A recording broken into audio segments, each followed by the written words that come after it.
ಆತ್ಮೀಯ ವಿದ್ಯಾರ್ಥಿಗಳೇ, ಇಂದು ನಾವು 10ನೇ ತರಗತಿಯ 3ನೇ ಪಾಠ ಲೋಹಗಳು ಮತ್ತು ಅಲೋಹಗಳ ಬಗ್ಗೆ ಸವಿವರವಾಗಿ ತಿಳ್ಕೊಳ್ಳೋಣ.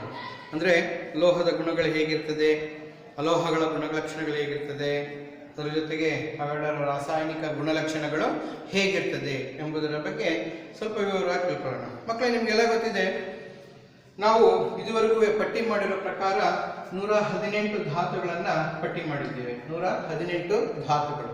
ಆ 118 ಧಾತುಗಳಲ್ಲಿ ಕೆಲವು ಲೋಹಗಳು, ಇನ್ನು ಕೆಲವು ಅಲೋಹಗಳು ಮತ್ತು ಕೆಲವೇ ಧಾತುಗಳು ಏನು ಮಾಡ್ತೇವೆ, ಲೋಹಗಳ ರೀತಿ ಮತ್ತು ಅಲೋಹಗಳ ರೀತಿ, ಅದನ್ನೇ ಉಭಯವರ್ತಿ ಅಂತ ಕರಿತೀವಿ. ಈಗ ಉದಾಹರಣೆ ಅಲ್ಯೂಮಿನಿಯಂ ಎರಡು ರೀತಿಯೂ, ಲೋಹದ ರೀತಿಯೂ ರಾಸಾಯನಿಕ ಗುಣವನ್ನು ತೋರುತ್ತದೆ, ಅದರ ಜೊತೆಗೆ ಅಲೋಹಗಳ ರೀತಿಯೂ ಕೂಡ ರಾಸಾಯನಿಕ ಗುಣವನ್ನು ತೋರುತ್ತೆ. ಹಾಗಾಗಿ ನಾವೇನು ಮಾಡ್ತೀವಿ, ಈ 118 ಧಾತುಗಳನ್ನು ಲೋಹಗಳು, ಅಲೋಹಗಳು ಮತ್ತು ಲೋಹಾಭಗಳಾಗಿ ವಿಂಗಡಣೆ ಮಾಡ್ತೀವಿ. ನಾವೀಗ ಒನ್ ಬೈ ಒನ್ ಅವುಗಳ ಲಕ್ಷಣಗಳನ್ನೆಲ್ಲ ತಿಳ್ಕೊಳ್ಳೋಣ. ಮೊದಲಿಗೆ ಲೋಹ ಮತ್ತು ಅಲೋಹಗಳ ಭೌತ ಲಕ್ಷಣಗಳನ್ನು ತಿಳ್ಕೊಳ್ಳೋಣ. ಮಕ್ಕಳು, ನಿಮಗೆಲ್ಲ ಗೊತ್ತಿದೆ, ನೀವು ಲೋಹಗಳನ್ನು ನೋಡಿದ್ದೀರಾ, ಕಬ್ಬಿಣದ ರಾಡು, ಕಬ್ಬಿಣದ ಸರಳುಗಳನ್ನು ನೋಡಿದ್ದೀರಾ, ಕಬ್ಬಿಣದ ತಗಡುಗಳನ್ನು ನೋಡಿದ್ದೀರಾ, ಅದಕ್ಕೆ ಅಲ್ಯೂಮಿನಿಯಂ ಪ್ಲೇಟ್ಗಳನ್ನು ನೋಡಿದ್ದೀರಾ, ಹೌದಲ್ಲ? ಮೆಗ್ನೀಷಿಯಂ ತಂತಿಗಳನ್ನು, ತಾಮ್ರದ ತಂತಿಗಳನ್ನು, ಮತ್ತು ಆಭರಣಗಳಲ್ಲಿ ಚಿನ್ನವನ್ನು, ಬೆಳ್ಳಿಯನ್ನು ಎಲ್ಲ ನೋಡಿದ್ರಿ. ಇವೆಲ್ಲವೂ ಕೂಡ ಲೋಹಗಳೇ. ಇನ್ನು ನೀವು ಅಲೋಹಗಳಿಗೆ ಬಂದರೆ ಇಂಗಾಲ, ಇದ್ದಿಲ್ಲನ್ನು ನೋಡಿರ್ತೀರ ನೀವು, ಹೌದಲ್ಲ? ಅದ್ರ ಜೊತೆಗೆ ನೀವು ಕಲ್ಲಿದ್ದಲಾಗಿರ್ಬೋದು ಅಥವಾ ನಮ್ಮ ಪೆನ್ಸಿಲ್ನಲ್ಲಿ ಬಳಸುವ ಗ್ರಾಫೈಟ್ ಏನಿದೆ ಅದು ಇಂಗಾಲ, ಕಾರ್ಬನ್. ಅದರ ಜೊತೆಗೆ ಇನ್ನೂ ಅಲೋಹಗಳಲ್ಲಿ ಘನ ರೂಪದಲ್ಲಿ ದೊರೆಯತಕ್ಕಂತಂದರೆ ಗಂಧಕ ಮತ್ತು ರಂಜಕ.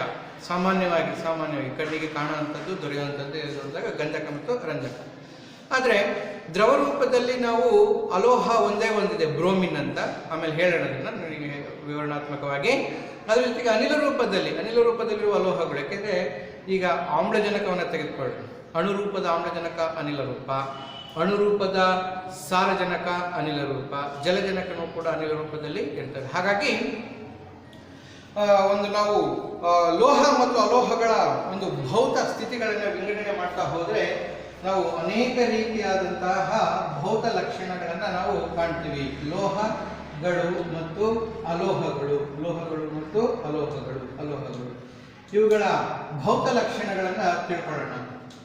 ಭೌತ ಲಕ್ಷಣಗಳು ಹೇಗಿರ್ತದೆ ಭಿನ್ನವಾಗಿ ಅನ್ನೋದನ್ನ ತಿಳ್ಕೊಳ್ಳೋಣ. ಭೌತ ಲಕ್ಷಣಗಳು ಮಕ್ಕಳೇ, ಮೊದಲನೆಯದಾಗಿ ಎಲ್ಲ ಲೋಹಗಳು ಹೊಸದಾಗಿ, ಫ್ರೆಶ್ ಅಂತ ಕರಿತೀವಿ, ಹೊಸದಾಗಿ ತಯಾರು ಮಾಡಿದಾಗ ಅವೆಲ್ಲ ಲೋಹಗಳು ಕೂಡ ಹೊಳೆಯುತ್ತವೆ.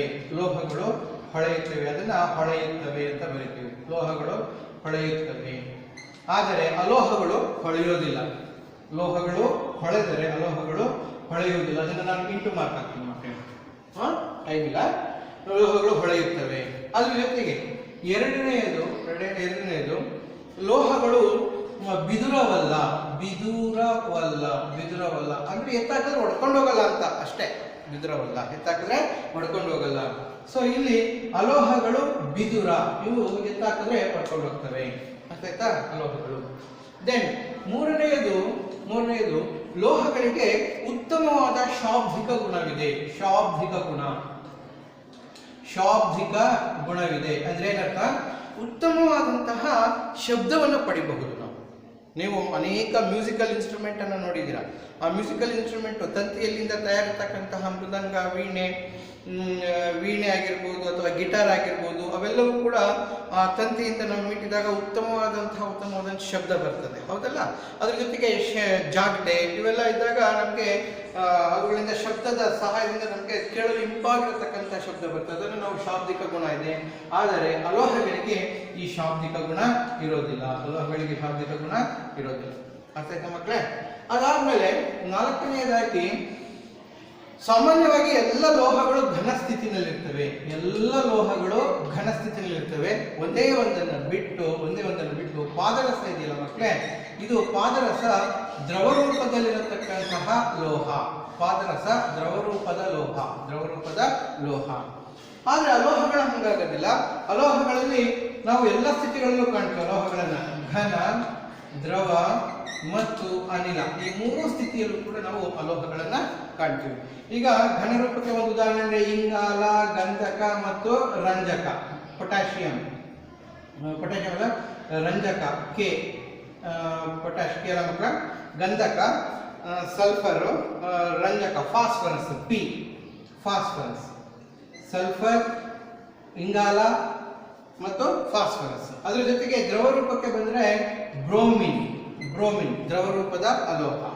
ಇನ್ನು ಅನಿಲ ರೂಪಕ್ಕೆ ಬಂದರೆ ನಿಮಗೆ ಆಮ್ಲಜನಕ ಅನಿಲ ರೂಪದಲ್ಲಿ ದೊರೆಯುತ್ತೆ, ಜಲಜನಕ ಅನಿಲ ರೂಪದಲ್ಲಿ ಕಾಣ್ತೀವಿ ಮತ್ತು ಸಾರಜನಕ ಅನಿಲ ರೂಪದಲ್ಲಿ ನಾವು ಕಾಣ್ತೀವಿ. ಅತ್ತೆಲ್ಲ ಇರ್ತದೆ ಅಂತ ಒಂದು ಉದಾಹರಣೆ ಅಷ್ಟೇ.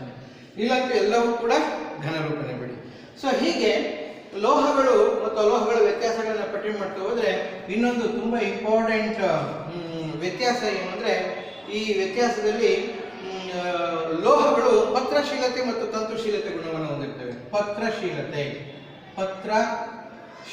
ಗುಣ, ಪತ್ರಶೀಲತೆ, ಇದನ್ನ ಕುಟ್ಯತೆ ಅಂತಲೂ ಕೂಡ ಕರಿತೀವಿ. ಪತ್ರಶೀಲತೆಯನ್ನ ಕುಟ್ಯತೆ ಅಂತಲೂ ಕೂಡ ಕರಿತೀವಿ. ಅದ್ರ ಜೊತೆಗೆ ತಂತುಶೀಲತಾ ಗುಣವನ್ನು ಹೊಂದಿದ್ದೇವೆ, ತಂತಿಗಳನ್ನಾಗಿ ಮಾಡಬಹುದು. ತಂತುಶೀಲತೆ ಅದನ್ನು ನಾವು ಇಲ್ಲಿ ತನ್ಯತೆ ಅಂತ ಕರಿತೀವಿ. ಕುಟ್ಯತೆ ಮತ್ತು ತನ್ಯತೆ ಗುಣವನ್ನು, ಪತ್ರಶೀಲತಾ ಗುಣ. ಆದರೆ ಅಲೋಹಗಳನ್ನ ನೀವೇನೂ ಮಾಡೋಕ್ಕಾಗೋದಿಲ್ಲ. ಯಾವ ಪತ್ರಶೀಲತಾ ಗುಣನೂ ಇರೋದಿಲ್ಲ, ತಂತುಶೀಲತಾ ಗುಣನೂ ಕೂಡ ಇರೋದಿಲ್ಲ. ಇನ್ನು ಆರನೆಯದಾಗಿ ಬಂದ್ರೆ ಲೋಹಗಳು ಉತ್ತಮೋತ್ತಮ, ಅದು ಹೀಗೆ ಅಂತಾನೆ ಹೇಳಕ್ಕಾಗಲ್ಲ, ಉತ್ತಮವಾದ ವಿದ್ಯುತ್ ಮತ್ತು ಉಷ್ಣ ವಾಹಕಗಳು. ಉತ್ತಮವಾದ ವಿದ್ಯುತ್ ಮತ್ತು ಉಷ್ಣ ವಾಹಕಗಳು. ಆದರೆ ನಾವು ಅಲೋಹಗಳಿಗೆ ಬಂದ್ರೆ ಅಲೋಹಗಳೆಲ್ಲವೂ ಕೂಡ ಅವಾಹಕಗಳೇ. ಆದರೆ ಕೆಲವು ಒಂದೇ ಒಂದೆರಡು. ಅದರಲ್ಲಿ ನೋಡಿ ಉದಾಹರಣೆ, ಇಂಗಾಲದಲ್ಲಿ ಗ್ರಾಫೈಟ್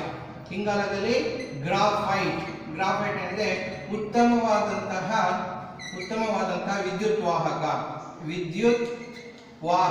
ಉತ್ತಮವಾದಂತಹ ವಿದ್ಯುತ್ ವಾಹಕ ಗ್ರಾಫೈಟ್. ಇನ್ನ ಸಿಲಿಕಾನ್ ಇದೆಯಲ್ಲ, ಸಿಲಿಕಾನ್ ಮತ್ತು ಜರ್ಮೇನಿಯಂ ಏನಿದೆ, ಇವು ಅಲೋಹಗಳಾಗಿದ್ದರೂ ಕೂಡ ಅರೆವಾಹಕಗಳು ಅಂತ ಕರೀತೀವಿ ಇವುಗಳನ್ನು. ಅರೆವಾಹಕಗಳು ಮಕ್ಕಳ, ಇದು ಗೊತ್ತಿರಲಿ. ಇನ್ನು ಉಳಿದ ಹಾಗೆ ಅವೆಲ್ಲವೂ ಕೂಡ ಏನಾಗಿರ್ತದೆ, ಅಲೋಹಗಳಲ್ಲಿ ಎಲ್ಲವೂ ಅವಾಹಕಗಳೇ. ಅರ್ಥ ಆಯ್ತಾ ಮಕ್ಕಳ? ಹೀಗೆ ನಾವು ಲೋಹ ಮತ್ತು ಅಲೋಹಗಳ ವ್ಯತ್ಯಾಸವನ್ನ ನೋಡಕ್ ಹೋದಾಗ ಅವುಗಳ ಭೌತ ಲಕ್ಷಣಗಳನ್ನ ಕಾಣ್ತೀವಿ. ಮಕ್ಕಳೇ, ನಿಮ್ಗೆ ಯಾರೇ ಆದ್ರೂ ಏನಾದ್ರೂ ಕೇಳಿದ್ರೆ ಲೋಹಗಳು ಅನ್ನೋದನ್ನ ಹೇಗೆ ವಿವರಿಸ್ತೀರಾ ಅಂತ ಹೇಳಿದಾಗ ಈ ಲಕ್ಷಣಗಳನ್ನ ಹೇಳಿ ನೀವು ಈ ಲಕ್ಷಣಗಳನ್ನು ಹೊಂದಿರತಕ್ಕಂಥ ಯಾವುದೇ ವಸ್ತು ಆಗಿರಲಿ ಅದನ್ನ ಲೋಹ ಅಂತ ಕರಿತೀವಿ. ಈ ಲಕ್ಷಣಗಳನ್ನು ಹೊಂದಿರತಕ್ಕಂಥ ಯಾವುದೇ ವಸ್ತು ಆಗಿರಲಿ ಅದನ್ನ ಅಲೋಹ ಎಂದು ಕರೆಯುತ್ತೇವೆ. ಆ ರೀತಿ ಹೇಳ್ಬೋದು ಮಕ್ಕಳ, ತಪ್ಪೇನಾಗೋದಿಲ್ಲ. ಅರ್ಥ ಆಯ್ತಾ ಮಕ್ಕಳ? ಹೀಗೆ ನಾವು ಲೋಹ ಮತ್ತು ಅಲೋಹಗಳಲ್ಲಿ ಭೌತ ಲಕ್ಷಣಗಳ ವ್ಯತ್ಯಾಸವನ್ನ ಪಟ್ಟಿ ಮಾಡ್ತೀವಿ. ಭೌತ ಲಕ್ಷಣಗಳು ಹೇಗೆ ಪ್ರಮುಖವೋ ಅದೇ ರೀತಿ ರಾಸಾಯನಿಕ ಲಕ್ಷಣಗಳು ಕೂಡ ಅಷ್ಟೇ ಪ್ರಮುಖ ಮಕ್ಕಳೇ ನಮಗೆ. ರಾಸಾಯನಿಕ ಲಕ್ಷಣಗಳು, ಸೊ ಆ ರಾಸಾಯನಿಕ ಲಕ್ಷಣಗಳನ್ನ ಒನ್ ಬೈ ಒನ್ ನಾವು ತಿಳ್ಕೊಳ್ತಾ ಹೋಗೋಣ. ಈ ಉದಾಹರಣೆ ಲೋಹಗಳಿಗೆ ಹೋಗೋಣ. ಲೋಹಗಳನ್ನ ನೋಡಿದಾಗ ನಿಮಗೆ ವ್ಯತ್ಯಾಸ ಹೇಗೆ ಅನ್ನೋದನ್ನ ನೋಡೋಣ. ಲೋಹಗಳಲ್ಲಿ ಈ ರಾಸಾಯನಿಕ ಕ್ರಿಯೆಯಲ್ಲಿ ಬೇಗ ಪಾಲ್ಗೊಳ್ಳತಕ್ಕಂಥ ಕೆಲವು ಲೋಹಗಳಿವೆ, ಇನ್ನು ಕೆಲವು ನಿಧಾನವಾಗಿ ಪಾಲ್ಗೊಳ್ಳತಕ್ಕಂಥ ಲೋಹಗಳಿವೆ. ಅದನ್ನ ಸ್ವಲ್ಪ ನೋಡ್ಕೊಳ್ಳೋಣ ಮಕ್ಕಳೇ. ಈಗ ನೋಡಿ, ಲೋಹಗಳಂತ ಅಂದಾಗ ಪೊಟ್ಯಾಷಿಯಂ ಮತ್ತೆ ಸೋಡಿಯಂ Na, ಪೊಟ್ಯಾಷಿಯಂ, ಸೋಡಿಯಂ ಮತ್ತು ಕ್ಯಾಲ್ಸಿಯಂ Ca, ಇವು ಮೂರು ಲೋಹಗಳೇನಿದೆಯಲ್ಲ ಇವು ಮೃದು ಲೋಹಗಳು ಅಂತ ಕರಿತೀವಿ. ಮೃದು ಲೋಹಗಳು ಕಠಿಣವಾಗಿರ್ತವೆ ಅಂತ ನಾವು ಹೇಳಿದ್ದಾಗಲೇ, ಘನ ರೂಪದಲ್ಲಿರೋಲ್ಲ, ಆದರೆ ಸ್ವಲ್ಪ ಮೃದು. ಇನ್ನೊಂದು ಆಶ್ಚರ್ಯ ಏನಂದ್ರೆ ಈ ಲೋಹಗಳನ್ನ ಚಾಕುನಿಂದ ಕತ್ತರಿಸಬಹುದು ಮಕ್ಕಳೇ, ಅಷ್ಟು ಮೃದುವಾಗಿರ್ತವೆ. ಅದಕ್ಕೆ ಇನ್ನೊಂದು ಕಾರಣ, ಅವುಗಳ ಸಾಂದ್ರತೆ ಕಡಿಮೆ. ಈ ಲೋಹಗಳ ಸಾಂದ್ರತೆ ಕಡಿಮೆ, ನೀರಿನ ಮೇಲೆ ತೇಲ್ತವೆ. ಶುದ್ಧ ಲೋಹಗಳು ಏನಿದೆ ನೀರಿನ ಮೇಲೆ ತೇಲ್ತವೆ, ಸಾಂದ್ರತೆ ಕಡಿಮೆ. ಅದ್ರ ಜೊತೆಗೆ ಕರಗುವ ಬಿಂದು ಮತ್ತು ಕುದಿಯುವ ಬಿಂದು ಏನಿದೆ ಬಹಳ ಕಡಿಮೆ ಇರ್ತದೆ. ಕರಗುವ ಬಿಂದು ಮತ್ತು ಕುದಿ ಬಿಂದು ಕಡಿಮೆ ಇರ್ತದೆ. ಯಾವುದ್ರದ್ದು? ಪೊಟ್ಯಾಷಿಯಂ, ಸೋಡಿಯಂ ಮತ್ತು ಕ್ಯಾಲ್ಸಿಯಂ ಕಡಿಮೆ ಇರ್ತದೆ. ಅರ್ಥ ಆಯ್ತಾ ಮಕ್ಕಳೇ? ಅದೇ ರೀತಿ ಇನ್ನೊಂದು ನೋಡೋದಾದ್ರೆ, ಈಗ ಅಲೋಹಗಳಲ್ಲಿ ತೆಗೆದುಕೊಂಡ್ರೆ ಅಲೋಹಗಳಲ್ಲಿ ಈ ಅಯೋಡಿನ್ ಇದೆಯಲ್ಲ, ಅಯೋಡಿನ್ ಇದು ಹೊಳೆಯುತ್ತೆ. ಆಕ್ಚುಲಿ ಇದೊಂದೇ ಹೊಳೆಯುತ್ತದೆ. ಅಯೋಡಿನ್ ಇದೆಯಲ್ಲ ಇದು ಹೊಳೆಯುತ್ತೆ. ಅದ್ರ ಜೊತೆಗೆ ಬ್ರೋಮಿನ್ ಏನು ನಿಮಗೆ ಗೊತ್ತಿದೆ, ದ್ರವ ರೂಪದಲ್ಲಿರೋದು. ಇನ್ನೊಂದು ವಿಶೇಷವಾದಂತಹ ಪ್ರಮುಖವಾದಂತಹ ಅಂದ್ರೆ ಲೋಹಗಳಲ್ಲಿ ಸೀಸಿಯಂ ಮತ್ತು ಗ್ಯಾಲಿಯಂ ಇದೆಯಲ್ಲ, ಸೀಸಿಯಂ ಮತ್ತು ಗ್ಯಾಲಿಯಂ, ಸೀಸಿಯಂ ಮತ್ತು ಗ್ಯಾಲಿಯಂ ವಿಶೇಷತೆ ಏನಂದ್ರೆ ನಿಮ್ ಕೈ ಮೇಲೆ ಇಟ್ಕೊಂಡ್ರೆ ಸಾಕು, ಆ ಕೈ ಮೇಲೆನೆ ಕರಗಿ ಬಿಡ್ತವೆ. ಅರ್ಥಾಯ್ತಲ್ಲ? ಅಂದ್ರೆ ಕರಗುವ ಬಿಂದು ಬಹಳ ಕಡಿಮೆ, ಕೊಠಡಿ ಉಷ್ಣತೆಯಲ್ಲಿ ಕರಗುತ್ತವೆ. ಅರ್ಥಾಯ್ತಲ್ಲ? ಕರಗುವ ಬಿಂದು ದ್ರವೀಕರಿಸುವ ಬಿಂದು ಅಂತಾನೆ ಕೂಡ ಕರಿತೀವಿ. ಕಡಿಮೆ, ಅತಿ ಕಡಿಮೆ, ಸಾಮಾನ್ಯ ಉಷ್ಣತೆಯೇ ಸಾಕು ಅವುಗಳು ಕರಗೋದು. ಸೀಸಿಯಂ ಮತ್ತು ಗ್ಯಾಲಿಯಂ ಗೊತ್ತಿಲ್ಲ ಮಕ್ಕಳಿಗೆ ಈ ವಿಚಾರಗಳು. ಇಷ್ಟಾದ್ಮೇಲೆ ಇನ್ನು ರಾಸಾಯನಿಕ ಗುಣಗಳಿಗೆ ಹೋಗೋಣ. ರಾಸಾಯನಿಕ ಗುಣಗಳಿಗೆ ಮಕ್ಕಳೇ, ರಾಸಾಯನಿಕ ಗುಣಗಳನ್ನ ನಾವು ಫಸ್ಟ್ ಲೋಹಗಳ ಬಗ್ಗೆ ತಿಳ್ಕೊಳ್ಳೋಣ. ಲೋಹಗಳ ಬಗ್ಗೆ ಅಧ್ಯಯನ ಮಾಡಬೇಕಾದ್ರೆ ಮಕ್ಕಳೇ ನಮಗೆ ಈ ಕ್ರಿಯಾಕಾರಿ ಗುಣವನ್ನು ನಾವು ತಿಳ್ಕೋಬೇಕು. ನಾನಾ ರೀತಿಯ ಲೋಹಗಳಿವೆ, ಆದರೆ ನಮ್ಮ ರಾಸಾಯನಿಕ ಕ್ರಿಯೆಯಲ್ಲಿ ಬದಲಾವಣೆಗಳನ್ನು ತರತಕ್ಕಂತಹ, ರಾಸಾಯನಿಕ ಕ್ರಿಯೆಯಲ್ಲಿ ಪಾಲ್ಗೊಳ್ಳತಕ್ಕಂತಹ ಆಯ್ದ ಲೋಹಗಳ ಕ್ರಿಯಾಕಾರಿಯ ಒಂದು ಪಟ್ಟಿಯನ್ನು ನಾವು ಇಲ್ಲಿ ಕೊಡ್ತೀವಿ. ಹೇಗೆ ಅಂದರೆ, ಈಗ ನೋಡಿ, ಇಡೀ ಲೋಹಗಳಲ್ಲಿ ಅತ್ಯಂತ ಕ್ರಿಯಾಕಾರಿ ಲೋಹಗಳು ಯಾವುದು ಮತ್ತು ಕಡಿಮೆ ಕ್ರಿಯಾಕಾರಿ ಲೋಹಗಳು ಯಾವುದು ಅನ್ನೋದು ನಾವೊಂದು ಪಟ್ಟಿಯನ್ನು ಮಾಡ್ತೀವಿ. ಅದನ್ನ ಕ್ರಿಯಾಕಾರತ್ವದ ಪಟ್ಟಿ, ಲೋಹಗಳ ಕ್ರಿಯಾಕಾರತ್ವ ಪಟ್ಟಿ. ಕ್ರಿಯಾಕಾರತ್ವ ಮರಿಬೇಡಿ ಮಕ್ಕಳು, ಇದು ಬಹಳ ಇಂಪಾರ್ಟೆಂಟ್. ಕ್ರಿಯಾಕಾರತ್ವ ಪಟ್ಟಿ ಹೇಗೆ ಅನ್ನೋದು ನೋಡೋಣ. ಮೊದಲನೆಯದಾಗಿ ಪೊಟ್ಯಾಷಿಯಂ ಹೆಚ್ಚು ಕ್ರಿಯಾಕಾರಿ. ಯಾವುದಕ್ಕಿಂತ? ಪೊಟ್ಯಾಷಿಯಂ ಸೋಡಿಯಂಗಿಂತ ಹೆಚ್ಚು ಕ್ರಿಯಾಕಾರಿ. ಸೋಡಿಯಂಗಿಂತ ಇನ್ನೂ ಕಡಿಮೆ ಕ್ರಿಯಾಕಾರಿ ಯಾವುದು? ಪೊಟ್ಯಾಷಿಯಂ ಆದ್ಮೇಲೆ ಸೋಡಿಯಂ ಆದ್ಮೇಲೆ ಕ್ಯಾಲ್ಸಿಯಂ ಆದ್ಮೇಲೆ ಮೆಗ್ನೀಷಿಯಂ ಆದ್ಮೇಲೆ ಅಲ್ಯೂಮಿನಿಯಂ ಆದ್ಮೇಲೆ ಸತು ಆದ್ಮೇಲೆ ಕಬ್ಬಿಣ ಸತುವಿನ ಸಂಕೇತ Zn, ಕಬ್ಬಿಣದ ಸಂಕೇತ Fe. Potassium, sodium, calcium, magnesium, aluminium, ಸತು. ಅಲ್ಯೂಮಿನಿಯಂ ಅಲ್ಲೇ ಪೋ, ಸೋ, ಕ್ಯಾ, ಮೇ, ಆ, ಸ, ಕ, ಸಿ, ಸೀಸ, ಪಿಬಿ. ತಾಮ್ರ ಅದಕ್ಕಿಂತ, ಪಿಬಿಗಿಂತ ತಾಮ್ರ. ಸಿಯು, ತಾ, ಪ ಅದಾದ್ಮೇಲೆ ಪಾದರಸ, ಅದಾದ್ಮೇಲೆ ಬೆಳ್ಳಿ, ಅದಾದ್ಮೇಲೆ ಚಿನ್ನ. ಇದನ್ನು ನಾವು ಕ್ರಿಯಾಕಾರತ್ವದ ಪಟ್ಟಿ ಅಂತ ಕರಿತೀವಿ. ಸರಣಿ ಪಟ್ಟಿ ಅಥವಾ ಸರಣಿ ಅಂತ ಕರಿತೀವಿ. ಸರಣಿ ನೋಡಿ ಹೇಗೆ ಅಂದ್ರೆ, ಪೊಟ್ಯಾಷಿಯಂ ಸೋಡಿಯಂಗಿಂತ ಹೆಚ್ಚು ಕ್ರಿಯಾಕಾರಿ, ಸೋಡಿಯಂ ಕ್ಯಾಲ್ಸಿಯಂಗಿಂತ ಹೆಚ್ಚು ಕ್ರಿಯಾಕಾರಿ, ಕ್ಯಾಲ್ಸಿಯಂ ಮೆಗ್ನೀಷಿಯಂಗಿಂತ ಹೆಚ್ಚು ಕ್ರಿಯಾಕಾರಿ, ಅಲ್ಯೂಮಿನಿಯಂ ಮೆಗ್ನೀಷಿಯಂಗಿಂತ ಹೆಚ್ಚು ಕ್ರಿಯಾಕಾರಿ, ಅದು ಕಡಿಮೆ ಕ್ರಿಯಾಕಾರಿ. ಮೆಗ್ನೀಷಿಯಂ ಅಲ್ಯೂಮಿನಿಯಂಗಿಂತ ಹೆಚ್ಚು ಕ್ರಿಯಾಕಾರಿ. ಅದೇ ರೀತಿ ಅಲ್ಯೂಮಿನಿಯಂ ಸತುವಿಗಿಂತ, ಸತು ಕಬ್ಬಿಣಕ್ಕಿಂತ, ಕಬ್ಬಿಣ ಸೀಸಕ್ಕಿಂತ, ಸೀಸ ತಾಮ್ರಕ್ಕಿಂತ, ತಾಮ್ರ ಪಾದರಸಕ್ಕಿಂತ, ಬೆಳ್ಳಿಗಿಂತ ಅತ್ಯಂತ ಕಡಿಮೆ ಕ್ರಿಯಾಕಾರಿ ಲೋಹಗಳು ಅಂದ್ರೆ ನಾವೇನಂತ ಕರಿತೀವಿ? ಬೆಳ್ಳಿ ಮತ್ತು ಚಿನ್ನ. ನಾವು ಕ್ರಿಯಾಕಾರತ್ವದ ಪಟ್ಟಿಗೆ ಮಾತ್ರ ತೆಗೆದುಕೊಂಡಿದ್ದೀವಿ. ಪ್ಲಾಟಿನಂ, ಇರಿಡಿಯಂ ಎಲ್ಲವೂ ಇದಾವೆ, ತೆಗೆದುಕೊಂಡಿರೋದು ಅಷ್ಟೇ. ಇನ್ನು ಉಳಿದ ಹಾಗೆ ಪೊಟ್ಯಾಷಿಯಂ, ಸೋಡಿಯಂ, ಕ್ಯಾಲ್ಸಿಯಂ ಅತ್ಯಂತ ಕ್ರಿಯಾಕಾರಿ. ಮೆಗ್ನೀಷಿಯಂ, ಅಲ್ಯೂಮಿನಿಯಂ, ಜಿಂಕ್ ಇವೇನಿದೆ ಮಧ್ಯಮ ಕ್ರಿಯಾಕಾರಿ. ಸ್ವಲ್ಪ ಕ್ರಿಯಾಕಾರತ್ವದಲ್ಲಿ ಕಡಿಮೆ ಏನೋದಂದ್ರೆ ಸೀಸ, ಪಾದರಸ ಮತ್ತು ತಾಮ್ರ. ಇದು ಮಕ್ಕಳೇ, ಇದು ನಮ್ಮ ಗಮನದಲ್ಲಿ ಇರಬೇಕು. ಇದು ಇದ್ರೆ ನಾವು ಕ್ರಿಯಾಕಾರಿ ರಾಸಾಯನಿಕ ಸಮೀಕರಣಗಳನ್ನ ಬರೆಯೋದಕ್ಕೆ ಬಹಳ ಈಸಿ ಆಗ್ತದೆ. ಇದು ಗೊತ್ತಿಲ್ಲ ಮಕ್ಕಳೇ, ಲೋಹಗಳ ಕ್ರಿಯಾಕಾರತ್ವ ಪಟ್ಟಿ. ಮಕ್ಕಳು ಇದಕ್ಕೊಂದು ಸರಳವಾದಂತಹ ನೆನಪಿಟ್ಕೊಳ್ಳೋದಕ್ಕೆ ನಾವು ಮಾಡಿರತಕ್ಕಂತಹ ಒಂದು ಅಂದ್ರೆ ಹೆಂದ್ರೆ, ಇದನ್ನು ಬರೆಯೋದಕ್ಕೆ ಪೋ ಅಂದ್ರೆ ಪೊಟ್ಯಾಷಿಯಂ, ಆಮೇಲೆ ಸೋ ಅಂದ್ರೆ ಸೋಡಿಯಂ, ಪೋಸೋ. ಕ್ಯಾ ಅಂದ್ರೆ ಕ್ಯಾಲ್ಸಿಯಂ, ಮೇ ಅಂದ್ರೆ ಮೆಗ್ನೀಷಿಯಂ, ಪೋಸೋ ಕ್ಯಾಮೆ. ಆ ಅಂದ್ರೆ ಅಲ್ಯೂಮಿನಿಯಂ, ಸ ಅಂದ್ರೆ ಸತು, ಕ ಅಂದ್ರೆ ಕಬ್ಬಿಣ, ಸಕ, ಸೀಸ, ಸಕ ಸಿ, ತಾ ತಾಮ್ರ, ತಾಮ್ರ ಆದ್ರೆ ಸಿಪ್ಪೆ ತಾ, ಪಾ ಪಕ್ಷಿರ್ಗ ಪಾ ಅಂದ್ರೆ ಪಾದರಸ. ಬೆಳ್ಳಿ ಮತ್ತು ಚಿನ್ನ, ಬೆಳ್ಳಿ ಮತ್ತು ಚಿನ್ನ. ನೆನ್ಪಿಟ್ಕೊಳ್ಳೋದಕ್ಕೆ ನಾವು ಈ ರೀತಿ ಮಾಡ್ಕೊಂಡ್ರೆ ಇದನ್ನ ಬರೆಯೋದಕ್ಕೆ ಬಹಳ ಈಸಿ ಆಗ್ತದೆ. ಪೋ ಸೋ ಕ್ಯಾ ಮೇ ಅಸ ಕ ಸಿ ತಾ ಪಾ ಬೇ, ಇದು ಚಿ, ಇದು ಚಿ. ಈ ರೀತಿ ಮಾಡ್ಕೊಳ್ಳಿ. ಅರ್ಥ ಆಯ್ತಾ? ಇದನ್ನ ಜ್ಞಾಪಕದಲ್ಲಿ ಇಟ್ಕೊಳ್ರಿ. ನಿಮ್ಗೆ ಓದೋದಕ್ಕೆ, ರಾಸಾಯನಿಕ ಕ್ರಿಯೆಗಳನ್ನ ಬರೆಯೋದಕ್ಕೆ ಇದು ತುಂಬಾ ಸಹಾಯವನ್ನ ಮಾಡುತ್ತೆ. ಅರ್ಥ ಆಯ್ತಾ ಮಕ್ಕಳೇ? ಓಕೆ, ಈಗ ನೇರವಾಗಿ ಈ ಲೋಹಗಳ ರಾಸಾಯನಿಕ ಕ್ರಿಯೆಗಳಿಗೆ ಹೋಗ್ಬಿಡೋಣ. ಲೋಹಗಳು ರಾಸಾಯನಿಕ ಕ್ರಿಯೆಯಲ್ಲಿ ಹೇಗೆ ಭಿನ್ನವಾಗಿವೆ ಎಂಬುದನ್ನ ನೋಡೋಣ ನಾವು. ಲೋಹಗಳು ರಾಸಾಯನಿಕ ಕ್ರಿಯೆಗಳಲ್ಲಿ ಹೇಗೆ ಒಂದಕ್ಕೊಂದು ಭಿನ್ನತೆಯನ್ನ ತೋರುತ್ತವೆ ಅನ್ನೋದ್ರ ಬಗ್ಗೆ ಗಮನ ಹರಿಸೋಣ. ಮೊದಲಿಗೆ ಲೋಹಗಳು ಗಾಳಿಯೊಂದಿಗೆ ಹೇಗೆ ವರ್ತಿಸ್ತವೆ ಅನ್ನೋದನ್ನ ನೋಡೋಣ. ಮೊದಲನೆಯದು ಲೋಹಗಳು ಮತ್ತು ಗಾಳಿ. ಲೋಹಗಳು ಮತ್ತು ಗಾಳಿ ವರ್ತನೆ. ಲೋಹಗಳು ಮತ್ತು ಗಾಳಿ ಇವುಗಳ ವರ್ತನೆ ಹೇಗಿದೆ ಅನ್ನೋದನ್ನ ನೋಡೋಣ. ಮಕ್ಕಳೇ, ನಮಗೆ ಗಾಳಿ ಅಂದ ತಕ್ಷಣ ನೆನಪಿಗೆ ಬರೋದು ಆಮ್ಲಜನಕ, ಹೌದಲ್ಲ? ಹಾಗಾಗಿ ಈ ಹೇಗೆ ಇವುಗಳ ವರ್ತನೆ ಹೇಗಿರುತ್ತೆ ಅನ್ನೋದನ್ನ ನೋಡೋಣ. ನಿಮ್ಗೆ ಈಗ ಒನ್ ಬೈ ಒನ್ ಹೋಗೋಣ ನಾವು. ಈಗ ನೋಡಿ, ಕ್ರಿಯಾಕಾರಿ ಲೋಹಗಳಂತೂ ವರ್ತನೆ ಮಾಡ್ತವೆ.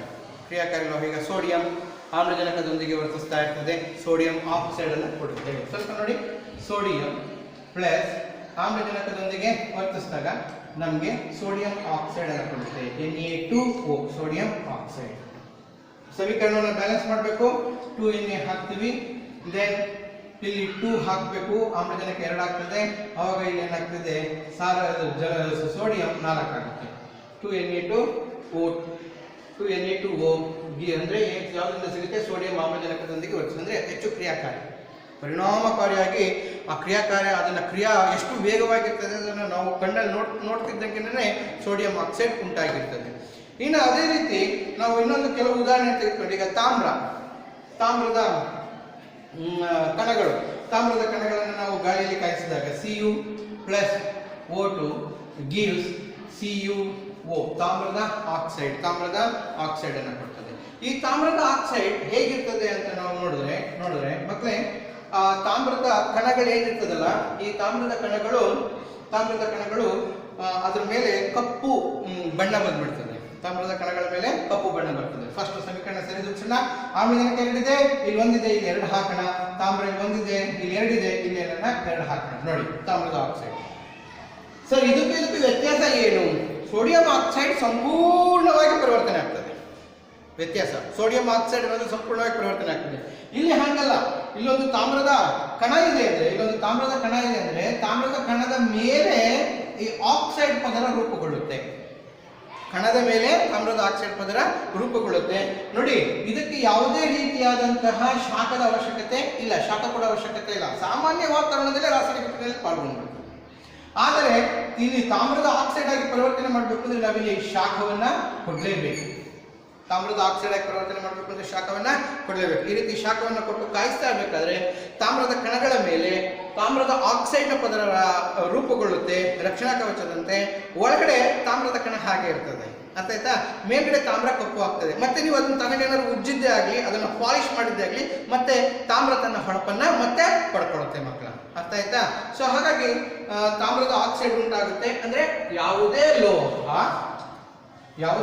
ಕ್ರಿಯಾಕಾರಿ ಲೋಹ, ನಾನು ಹೇಳ್ತೇನೆ, ಲೋಹ ಆಮ್ಲಜನಕದೊಂದಿಗೆ ವರ್ತಿಸಿದಾಗ ನಮಗೆ ಏನ್ ಮಾಡ್ಬೋದು ಅಂದ್ರೆ ಲೋಹದ ಆಕ್ಸೈಡ್ ಅನ್ನ ಕೊಡುತ್ತವೆ ಅನ್ನೋದನ್ನು ನಾವು ಜನರಲೈಸ್ ಮಾಡಬಹುದು, ಲೋಹದ ಆಕ್ಸೈಡ್. ಅದೇ ರೀತಿ ಇನ್ನೊಂದು ಉದಾಹರಣೆ ಕೊಡೋಣ ಮಕ್ಕಳೇ. ಈ ಅಲ್ಯೂಮಿನಿಯಂ ಇದೆಯಲ್ಲ, ಅಲ್ಯೂಮಿನಿಯಂ ಇದು ಕೂಡ ಆಮ್ಲಜನಕದೊಂದಿಗೆ ವರ್ತಿಸಿ, ಇದನ್ನು ಕೂಡ ಅಲ್ಯೂಮಿನಿಯಂ ಆಕ್ಸೈಡ್ ಕಾಯಿಸಬೇಕು ಚೆನ್ನಾಗಿ. ಆಮ್ಲಜನಕದೊಂದಿಗೆ ವರ್ತಿಸಿದಾಗ ನಮಗೆ ಅಲ್ಯೂಮಿನಿಯಂ ಆಕ್ಸೈಡ್ Al2O3 ಕೊಡ್ತದೆ, Al2O3. ಸೊ ಈ Al2O3 ಅಲ್ಯೂಮಿನಿಯಂ ಆಕ್ಸೈಡ್ ಏನಿದೆಯಲ್ಲ, ಈ ಅಲ್ಯೂಮಿನಿಯಂ ಆಕ್ಸೈಡ್ ಕೂಡ ಒಂದು ರೀತಿ ಕ್ರಿಯಾಕಾರಿಯಾಗಿರ್ತಕ್ಕಂಥದ್ದು. ಮತ್ತೆ ಪುನಃ ಪಾಲ್ಗೊಳ್ಳೋಣ, ಬ್ಯಾಲೆನ್ಸ್ ಮಾಡೋಣ. ಅಲ್ಯೂಮಿನಿಯಂ ಇಲ್ಲಿ 2 ಇದೆ, ಹೌದಲ್ಲ? ಆಮ್ಲಜನಕ ಅಲ್ಲಿ 3 ಇದೆ, ಈ ಕಡೆ 2 ಇದೆ. ಅದನ್ನ ಬ್ಯಾಲೆನ್ಸ್ ಮಾಡಬೇಕು ಅಂದ್ರೆ ನಾವೇನ್ ಮಾಡ್ಬೇಕು? ಈಗ ಸಮ ಮಾಡ್ಕೋಬೇಕು ಅಂದ್ರೆ ಇಲ್ಲಿ 2 ಹಾಕೋಣ. 2 4 ಆಯ್ತು, ಇಲ್ಲಿ 4 ಹಾಕೋಣ. 3 6 ಆಯ್ತು, 6 ಆಗ್ಬೇಕು ಅಂದ್ರೆ ಇಲ್ಲಿಗೆ 3 ಹಾಕೋಣ. Al2 O3 Al2O3 aluminium oxide ಉಂಟಾಗುತ್ತದೆ. ಮಕ್ಕಳೇ, ಈ ಯಾವುದೇ ಲೋಹೀಯ ಆಕ್ಸೈಡ್ಗಳು ಕೆಲವು ಸಂದರ್ಭದಲ್ಲಿ ತಟಸ್ಥತೆಯನ್ನು ತೋರಿಸೋದಿಲ್ಲ.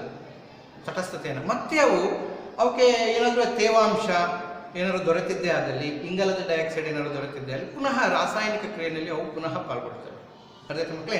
ಸೊ ಹಾಗಾಗಿ ಈ ಅಲ್ಯೂಮಿನಿಯಂ ಆಕ್ಸೈಡ್ ಏನಿದೆಯಲ್ಲ, ನಾನು ಆಗಲೇ ನಿಮ್ಗೆ ಹೇಳಿದ್ದೆ, ಅಲ್ಯೂಮಿನಿಯಂ ಆಕ್ಸೈಡ್ ಒಂದು ರೀತಿ ಲೋಹೀಯ ಗುಣವನ್ನು ತೋರುತ್ತೆ, ಅಲೋಹೀಯ ಗುಣವನ್ನು ತೋರುತ್ತೆ ಅಂತ ನಾನು ಹೇಳಿದ್ನಲ್ಲ. ಅದ್ರ ಜೊತೆಗೆ ಆಮ್ಲೀಯ ಗುಣವನ್ನು ತೋರುತ್ತೆ ಮತ್ತು ಪ್ರತ್ಯಾಮ್ಲೀಯ ಗುಣವನ್ನು ತೋರುತ್ತೆ ಅಂತ ಹೇಳಿದಾಗ ಹಿಂಗೆ ಇದನ್ನ ಉಭಯವರ್ತಿ ಅಂತ ಕರಿತೀವಿ. ಅಲ್ಯೂಮಿನಿಯಂ ಆಕ್ಸೈಡ್ ಅನ್ನ ಉಭಯವರ್ತಿ ಅಂತ ಕರಿತೀವಿ. ಏನ್ ಸರ್ ಇದು ಉಭಯವರ್ತಿ? ರಾಸಾಯನಿಕ ಕ್ರಿಯೆಯಲ್ಲಿ ಅಲ್ಯೂಮಿನಿಯಂ ಆಕ್ಸೈಡ್ ಆಮ್ಲದೊಂದಿಗೂ ವರ್ತಿಸುತ್ತದೆ ಮತ್ತು ಪ್ರತ್ಯಾಮ್ಲದೊಂದಿಗೂ ವರ್ತಿಸುತ್ತದೆ. ಹಾಗಾಗಿ ಇದನ್ನು ನಾವು ಉಭಯವರ್ತಿ ಅಂತ ಕರಿತೀವಿ. ಅದಕ್ಕೆ ಒಂದು ಉದಾಹರಣೆ ನೋಡ್ಬಿಡೋಣ. ಈಗ ಉದಾಹರಣೆ ನೋಡಿದಾಗ ಇಲ್ಲಿ ನೋಡಿ, Al2O3 ಅದು ಆಮ್ಲ ಮತ್ತು ಪ್ರತ್ಯಾಮ್ಲ ಎರಡನ್ನೂ ತೆಗೆದುಕೊಳ್ಳೋಣ. ಆಮ್ಲದಲ್ಲಿ ಹೈಡ್ರೋಕ್ಲೋರಿಕ್ ಆಮ್ಲವನ್ನು ತೆಗೆದುಕೊಳ್ಳೋಣ. HCl gives. ಸೊ ನಿಮಗೆ ಗೊತ್ತಿದೆ, ಲೋಹೀಯ ಆಕ್ಸೈಡ್ ಆಮ್ಲದೊಂದಿಗೆ ವರ್ತಿಸಿದಾಗ ಲವಣ ಮತ್ತು ನೀರನ್ನ ಉಂಟು ಮಾಡ್ತವೆ. AlCl3 plus H2O. ಮಕ್ಕಳೇ, ಬ್ಯಾಲೆನ್ಸ್ ಮಾಡಬೇಕು ಅಂದಾಗ ನಾವೇನ್ ಮಾಡ್ತೀವಿ? ಇಲ್ಲಿ 2 ಇದೆ, ಇಲ್ಲಿ ನಾವು 2 ಹಾಕಿದ್ದೇ ಆದಲ್ಲಿ ಕ್ಲೋರಿನ್ ಎಷ್ಟಾಯ್ತು? 3 2 6 ಆಯ್ತು. 6 ಹಾಕಬೇಕು ಅಂದ್ರೆ ಕ್ಲೋರಿನ್ ಇಲ್ಲಿ ನಾವು 6 ಹಾಕಬೇಕು. ಜಲಜನಕ 6 ಆಯ್ತು. ಇಲ್ಲಿ ಜಲಜನಕ 2 ಇದೆ, ಇಲ್ಲಿ 3 ಹಾಕೋಣ. ಆಮ್ಲಜನಕ 3 ಇದೆ, ಆಮ್ಲಜನಕ 3 ಇದೆ. ಅಲ್ಯೂಮಿನಿಯಂ ಕ್ಲೋರೈಡ್ ಆಯ್ತಾ ಮಕ್ಕಳೇ? ಇದು ಒಂದು ಸಮೀಕರಣ. ನಾವು ಉಭಯವರ್ತಿ ಅಂದಾಗ ಪ್ರತ್ಯಾಮ್ಲವನ್ನು ಸೇರಿಸ್ಕೋಬೇಕು ತಾನೆ. ನೋಡಿ, ಪ್ರತ್ಯಾಮ್ಲವನ್ನು ಮಾಡೋಣ. Al2O3 ಪ್ಲಸ್ ಪ್ರತ್ಯಾಮ್ಲ ಯಾವ್ದಾದ್ರು ಒಂದು ತೆಗೆದುಕೊಳ್ಳೋಣ. Sodium hydroxide NaOH gives. So aluminium ಮತ್ತು ಸೋಡಿಯಂಗಳ ಒಂದಿಗೆ ವರ್ತಿಸಿ ಅಲ್ಲೇನಾಗ್ತದೆ? ಒಂದು ಮಿಶ್ರಣ ಉಂಟಾಗ್ತದೆ. ಅದು ಮಿಶ್ರಣವನ್ನು ಸೋಡಿಯಂ ಅಲ್ಯೂಮಿನೇಟ್ ಅಂತ ಕರಿತೀವಿ. NaAlO2 sodium aluminate. NaAlO2 sodium aluminate plus ನೀರು H2O. ಬ್ಯಾಲೆನ್ಸ್ ಮಾಡಬೇಕು ಅಂದಾಗ ನೋಡಿ, ಇಲ್ಲಿ 2 ಇದೆ ಅಲ್ಯೂಮಿನಿಯಂ, ಇಲ್ಲಿ 2 ಹಾಕೋಣ. ಸೋಡಿಯಂ 2 ಆಯಿತು, ಇಲ್ಲಿ 2 ಹಾಕೋಣ. ಅವಾಗ ಸೋಡಿಯಂ ಅಲ್ಯೂಮಿನಿಯಂ ಸಮ ಆಯಿತು. ಜಲಜನಕ 2 ಇದೆ, ಇಲ್ಲಿ ಜಲಜನಕ 2 ಇದೆ. ಆಮ್ಲಜನಕ ನೋಡಿ, 2 ರಲ್ಲಿ 4 ಪ್ಲಸ್ 1 5, ಇಲ್ಲಿ 3 ಇದೆ ಪ್ಲಸ್ ಈ 2, ಹೌದಲ್ಲ? 2 3 2 5 ಸಮ ಆಯಿತು ಮತ್ತೆ. ಸೊ ಹೀಗೆ ಉಂಟಾಗತಕ್ಕಂತಹ ಲೋಹೀಯ ಆಕ್ಸೈಡ್ಗಳು ಕೆಲವೊಮ್ಮೆ ಆಮ್ಲ ಮತ್ತು ಪ್ರತ್ಯಾಮ್ಲಗಳೊಂದಿಗೆ ವರ್ತಿಸಿ ಆಯಾ ಲೋಹದ ಲವಣಗಳನ್ನ ಮತ್ತು ನೀರನ್ನ ಕೊಡ್ತವೆ.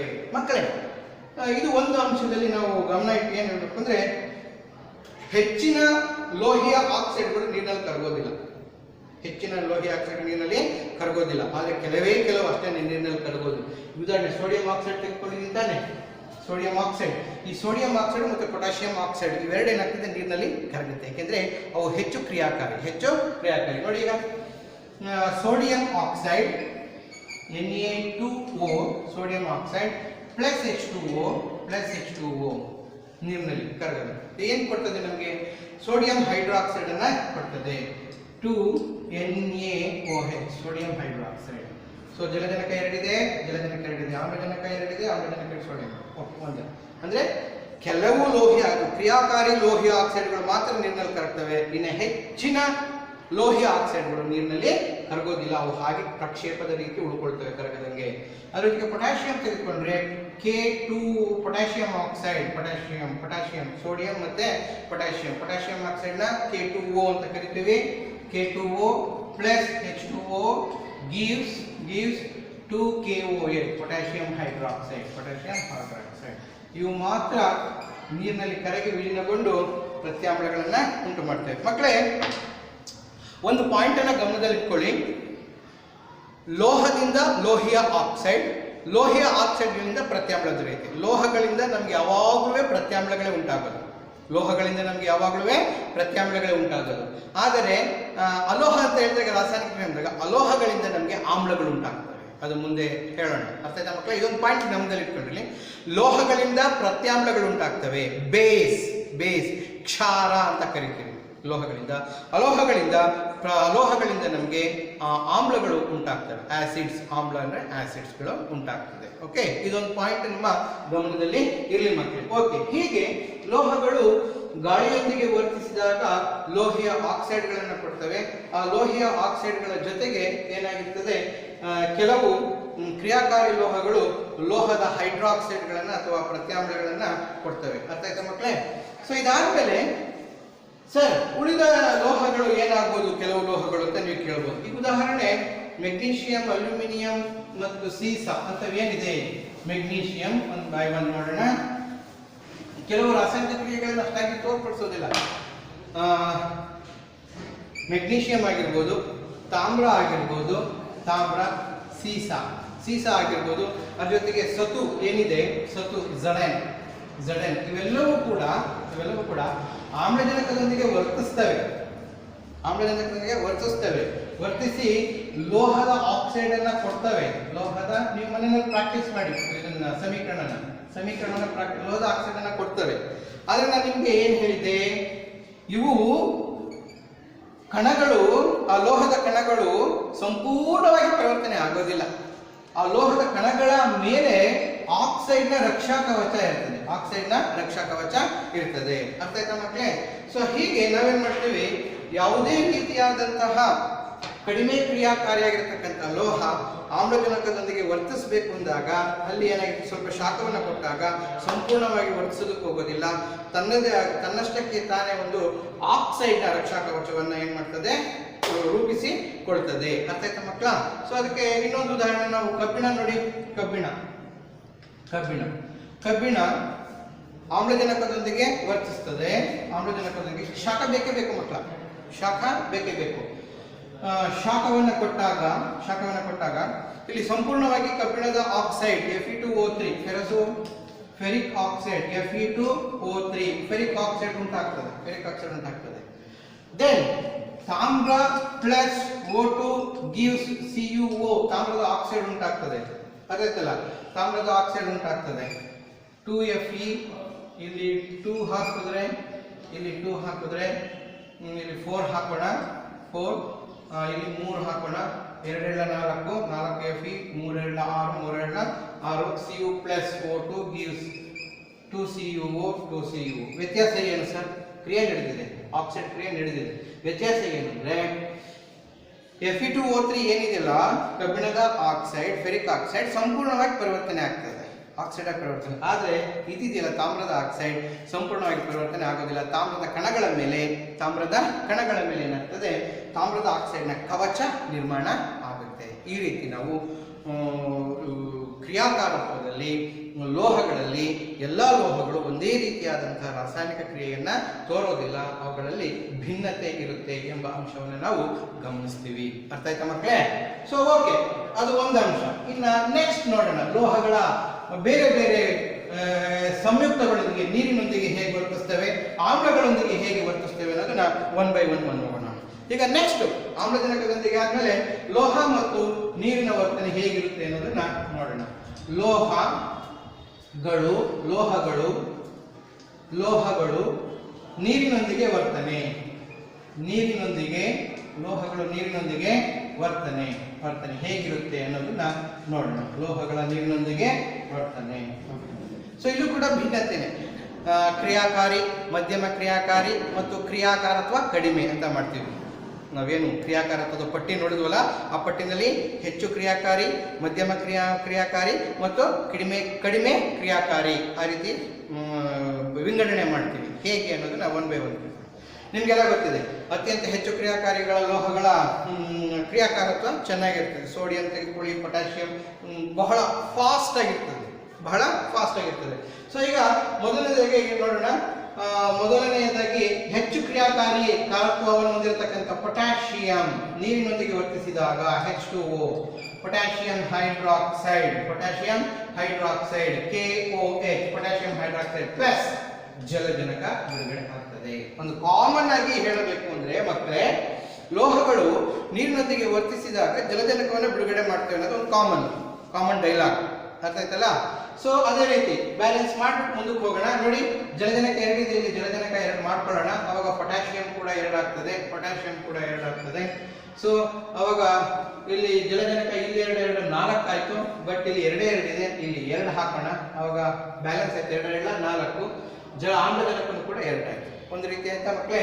ದೆನ್ ಇನ್ನೊಂದು ಉದಾಹರಣೆ, ಸೋಡಿಯಂ ತೆಗೆದುಕೊಳ್ಳಿ ಮಕ್ಕಳೇ. ಸೋಡಿಯಂ ಅದು ಕೂಡ ಸೇಮೇ ಬರ್ತದೆ. ಸೋಡಿಯಂ ನೀರಿನೊಂದಿಗೆ ವರ್ತಿಸಿದಾಗ ಸೋಡಿಯಂ ಹೈಡ್ರಾಕ್ಸೈಡ್ NaOH ಪ್ಲಸ್ ಜಲಜನಕ ಬಿಡುಗಡೆ ಆಗ್ತದೆ. ನೋಡಿ, ಕಾಮನ್ ಕ್ರಿಯಾಕಾರತ್ವ ಹೆಚ್ಚಿರತಕ್ಕಂಥ ಲೋಹದ 2. ಆದರೆ ಒಂದೇ ಒಂದು ಅಂಶ ಏನಂದ್ರೆ, ಈ ಸೋಡಿಯಂ ಮತ್ತು ಪೊಟ್ಯಾಷಿಯಂ ಏನು ಕ್ರಿಯಾಕಾರತ್ವವನ್ನು ತೋರ್ತಾವಲ್ಲ, ಅಷ್ಟು ಕ್ರಿಯಾಕಾರತ್ವವನ್ನು ಕ್ಯಾಲ್ಸಿಯಂ ತೋರೋದಿಲ್ಲ. ಅಲ್ಲಿ ಬಿಡುಗಡೆಯಾಗುವ ಶಾಖದ ಪ್ರಮಾಣನೂ ಕೂಡ ಕಡಿಮೆ ಇರ್ತದೆ. ರಾಸಾಯನಿಕ ಕ್ರಿಯೆಯ ವೇಗವೂ ಕೂಡ ಕಡಿಮೆ ಇರ್ತದೆ ಯಾವುದರಲ್ಲಿ? ಕ್ಯಾಲ್ಸಿಯಂನಲ್ಲಿ. ಇದರ ಅರ್ಥ ಏನು ಅಂದರೆ, ಕ್ಯಾಲ್ಸಿಯಂ ಸೋಡಿಯಂ ಮತ್ತು ಪೊಟ್ಯಾಷಿಯಂಗಳಿಗಿಂತ ರಾಸಾಯನಿಕ ಕ್ರಿಯೆಯ ವೇಗದಲ್ಲಿ ಕಡಿಮೆ ಇರುತ್ತೆ ಅಂತ ಅರ್ಥ. ಆದ್ರೂ ಕೂಡ ರಾಸಾಯನಿಕ ಕ್ರಿಯೆ ಅಂತ ನಡೆಯುತ್ತೆ ಮಕ್ಕಳೇ. ಸೊ ಕ್ಯಾಲ್ಸಿಯಂ ನೀರಿನೊಂದಿಗೆ ವರ್ತಿಸಿದಾಗ calcium plus H2O gives calcium hydroxide CaOH twice plus ಜಲಜನಕ ಬಿಡುಗಡೆ ಆಗ್ತದೆ. ಅರ್ಥ ಮಕ್ಕಳೇ. ಇದು ಒಂದು ಕಂಡೀಷನ್, ಇದೊಂದು ಕಂಡೀಷನ್. ಇನ್ನು ಉಳಿದಂತೆ ಆ ಪಟ್ಟಿ ಇದೆಯಲ್ಲ, ಆ ಪಟ್ಟಿಯನ್ನು ನೋಡಿದಾಗ ಇಲ್ಲಿ ಏನಾಗ್ತದೆ, ಕೆಲವು ಲೋಹಗಳು ಬಿಸಿ ನೀರು ಸಾಮಾನ್ಯ ಉಷ್ಣತೆಯಲ್ಲಿ ಪಾಲ್ಗೊಳ್ಳುವುದಿಲ್ಲ, ಸ್ವಲ್ಪ ಬಿಸಿ ನೀರಿನಲ್ಲಿ ರಾಸಾಯನಿಕ ಕ್ರಿಯೆಯಲ್ಲಿ ಪಾಲ್ಗೊಳ್ಳುತ್ತವೆ. ಹಾಗಾದ್ರೆ ಬಿಸಿ ನೀರಿನಲ್ಲಿ ಪಾಲ್ಗೊಳ್ಳುವಂಥದ್ದು ಯಾವುದು? ಮೆಗ್ನೀಷಿಯಂ ಮಕ್ಕಳೇ. ಮೆಗ್ನೀಷಿಯಂ ಪ್ಲಸ್ H2O ಏನಾಗಿರ್ಬೇಕು? ಸ್ವಲ್ಪ ಬಿಸಿ ಆಗಿರಬೇಕು. ಇದ್ದಾಗ ಏನಾಗ್ತದೆ, ಮೆಗ್ನೀಷಿಯಂ ಹೈಡ್ರಾಕ್ಸೈಡ್ ಅನ್ನು ಕೊಡ್ತದೆ. MgOH ಟ್ವೈಸ್ ಪ್ಲಸ್ ನೀರನ್ನ ಬಿಡುಗಡೆ, ಜಲಜನಕವನ್ನ ಬಿಡುಗಡೆ ಮಾಡುತ್ತೆ. ಮೆಗ್ನೀಷಿಯಂ ಹೈಡ್ರಾಕ್ಸೈಡ್ ಬ್ಯಾಲೆನ್ಸ್ ಮಾಡೋಣ. ಓಕೆ, 2H2O ಹಾಕೋಣ. ಅಲ್ಲಿಗೆ 4 ಆಗ್ತದೆ. ಇಲ್ಲಿ 2 MgOH, 1 ಮೆಗ್ನೀಷಿಯಂ ಇದೆ, 2 ಇದೆ, 2 ಸರಿ ಹೋಯ್ತು, ಬ್ಯಾಲೆನ್ಸ್ ಆಯ್ತು. ಅದಾದ್ಮೇಲೆ ಇನ್ ಕೆಲವು ಯಾವುದು? ಇದು ಬಿಸಿ ನೀರು. ಇನ್ ಕೆಲವು ಬನ್ನಿ, ಇನ್ ಯಾವ್ದಂದ್ರೆ ಅಲ್ಯೂಮಿನಿಯಂ ಮತ್ತು ಕಬ್ಬಿಣವನ್ನು ತೆಗೆದುಕೊಳ್ಳೋಣ. ಅಲ್ಯೂಮಿನಿಯಂ ಮತ್ತು ಕಬ್ಬಿಣ Fe ತೆಗೆದುಕೊಳ್ಳೋಣ. ಇವು ನೀರಿನೊಂದಿಗೆ ವರ್ತಿಸ್ತವ? ತಣ್ಣನೆ ನೀರಿನೊಂದಿಗೆ ವರ್ತಿಸೋದಿಲ್ಲ. ಬಿಸಿ ನೀರಿನೊಂದಿಗೆ ವರ್ತಿಸ್ತವ? ಬಿಸಿ ನೀರಿನೊಂದಿಗೂ ವರ್ತಿಸೋದಿಲ್ಲ. ಕುದಿಯೋ ನೀರಿನೊಂದಿಗೆ ವರ್ತಿಸ್ತವ? ಕುದಿಯೋ ನೀರಿನೊಂದಿಗೂ ಕೂಡ ವರ್ತಿಸೋದಿಲ್ಲ. ಹಾಗಾದ್ರೆ ಯಾವ ನೀರಿನೊಂದಿಗೆ ವರ್ತಿಸ್ತವೆ? ಇವು ನೀರಿನ ಹಬೆ ಆಗಬೇಕು. ಇವುಗಳ ವರ್ತನೆ ಏನಿರ್ತದಲ್ಲ, ಇದು ನೀರಿನ ಹಬೆ ಆಗಬೇಕು. ಅಂತಹ ನೀರಿನ ಹಬೆಯ ಮೂಲಕ ನಾವು ಅಲ್ಯೂಮಿನಿಯಂ ಅನ್ನ ಚೆನ್ನಾಗಿ ಕಾಯಿಸಬೇಕು. ಇಲ್ಲಿ ನೋಡಿ, ನಾವು ಯಾವುದನ್ನು ಕಾಯಿಸ್ತಾ ಇಲ್ಲ. ಇವುಗಳ ನೀರಿನೊಂದಿಗೆ ರಾಸಾಯನಿಕ ಕ್ರಿಯೆ ಆಗಬೇಕು ಅಂದ್ರೆ ಅಲ್ಯೂಮಿನಿಯಂ ಮತ್ತು ಕಬ್ಬಿಣಗಳೇನಿದೆಯಲ್ಲ, ಇವುಗಳನ್ನ ಚೆನ್ನಾಗಿ ಕಾಯಿಸಬೇಕು. ಚೆನ್ನಾಗಿ ಘಣ ಕೆಂಪು ಹಾಗಂಗೆ ಕಾಯಿಸಿ, ಅಲ್ಲಿ ನಿಮ್ಮ ಪುಸ್ತಕದಲ್ಲಿ ಚಿತ್ರ ಕೊಟ್ಟಿದ್ರೆ ಆ ಚಿತ್ರವನ್ನು ನೋಡ್ರಿ, ಗೊತ್ತಾಗ್ತದೆ. ಅಲ್ಲಿ ಬಹಳ ಈಸಿ ಇದೆ. ಇವುಗಳನ್ನು ಕಾಯಿಸಿ ಇವುಗಳ ಮೇಲೆ ಏನಾಗ್ತದೆ, ನೀರಾವಿಯನ್ನ, ಹಬೆ ಅಥವಾ ನೀರಾವಿಯನ್ನು ನಾವು ಹಾಯಿಸಬೇಕು. H2O ನೀರಾವಿಯನ್ನ ಹಾಯಿಸಬೇಕು. ಹಬೆಯನ್ನ ಅಥವಾ ನೀರಾವಿಯನ್ನ ಹಾಯಿಸಬೇಕು. ಆಗ ನಮಗೆ ಏನು ಬದಲಾವಣೆ ಆಗುತ್ತೆ ಅನ್ನೋದನ್ನ ಸ್ವಲ್ಪ ಈ ಕಡೆ ಗಮನ ಹರಿಸಿ. ಏನು ಬದಲಾವಣೆ ಆಗ್ತದೆ? ಅಲ್ಯೂಮಿನಿಯಂ, ಚೆನ್ನಾಗಿ ಕಾದಿರತಕ್ಕಂತಹ ಅಲ್ಯೂಮಿನಿಯಂನ ಮೇಲೆ ನೀರಾವಿಯನ್ನ ಹಾಯಿಸಿದಾಗ ಅಲ್ಲಿ ನಮಗೆ ಅಲ್ಯೂಮಿನಿಯಂ ಆಕ್ಸೈಡ್ ಅನ್ನನ್ನೇ ಕೊಡುತ್ತೆ. ಅಲ್ಯೂಮಿನಿಯಂ ಆಕ್ಸೈಡ್ Al2O3 ಪ್ಲಸ್ ಅಲ್ಲೂ ಕೂಡ ಏನಾಗ್ತದೆ, ಜಲಜನಕ ಬಿಡುಗಡೆ ಆಗ್ತದೆ. ಅಲ್ಯೂಮಿನಿಯಂ ಆಕ್ಸೈಡ್ ಬ್ಯಾಲೆನ್ಸ್ ಮಾಡಬೇಕು ಅಂದ್ರೆ ಮಕ್ಕಳೇ, ಅಲ್ಯೂಮಿನಿಯಂ 2 ಇದೆ, ಇಲ್ಲಿ 2 ಹಾಕೋಣ.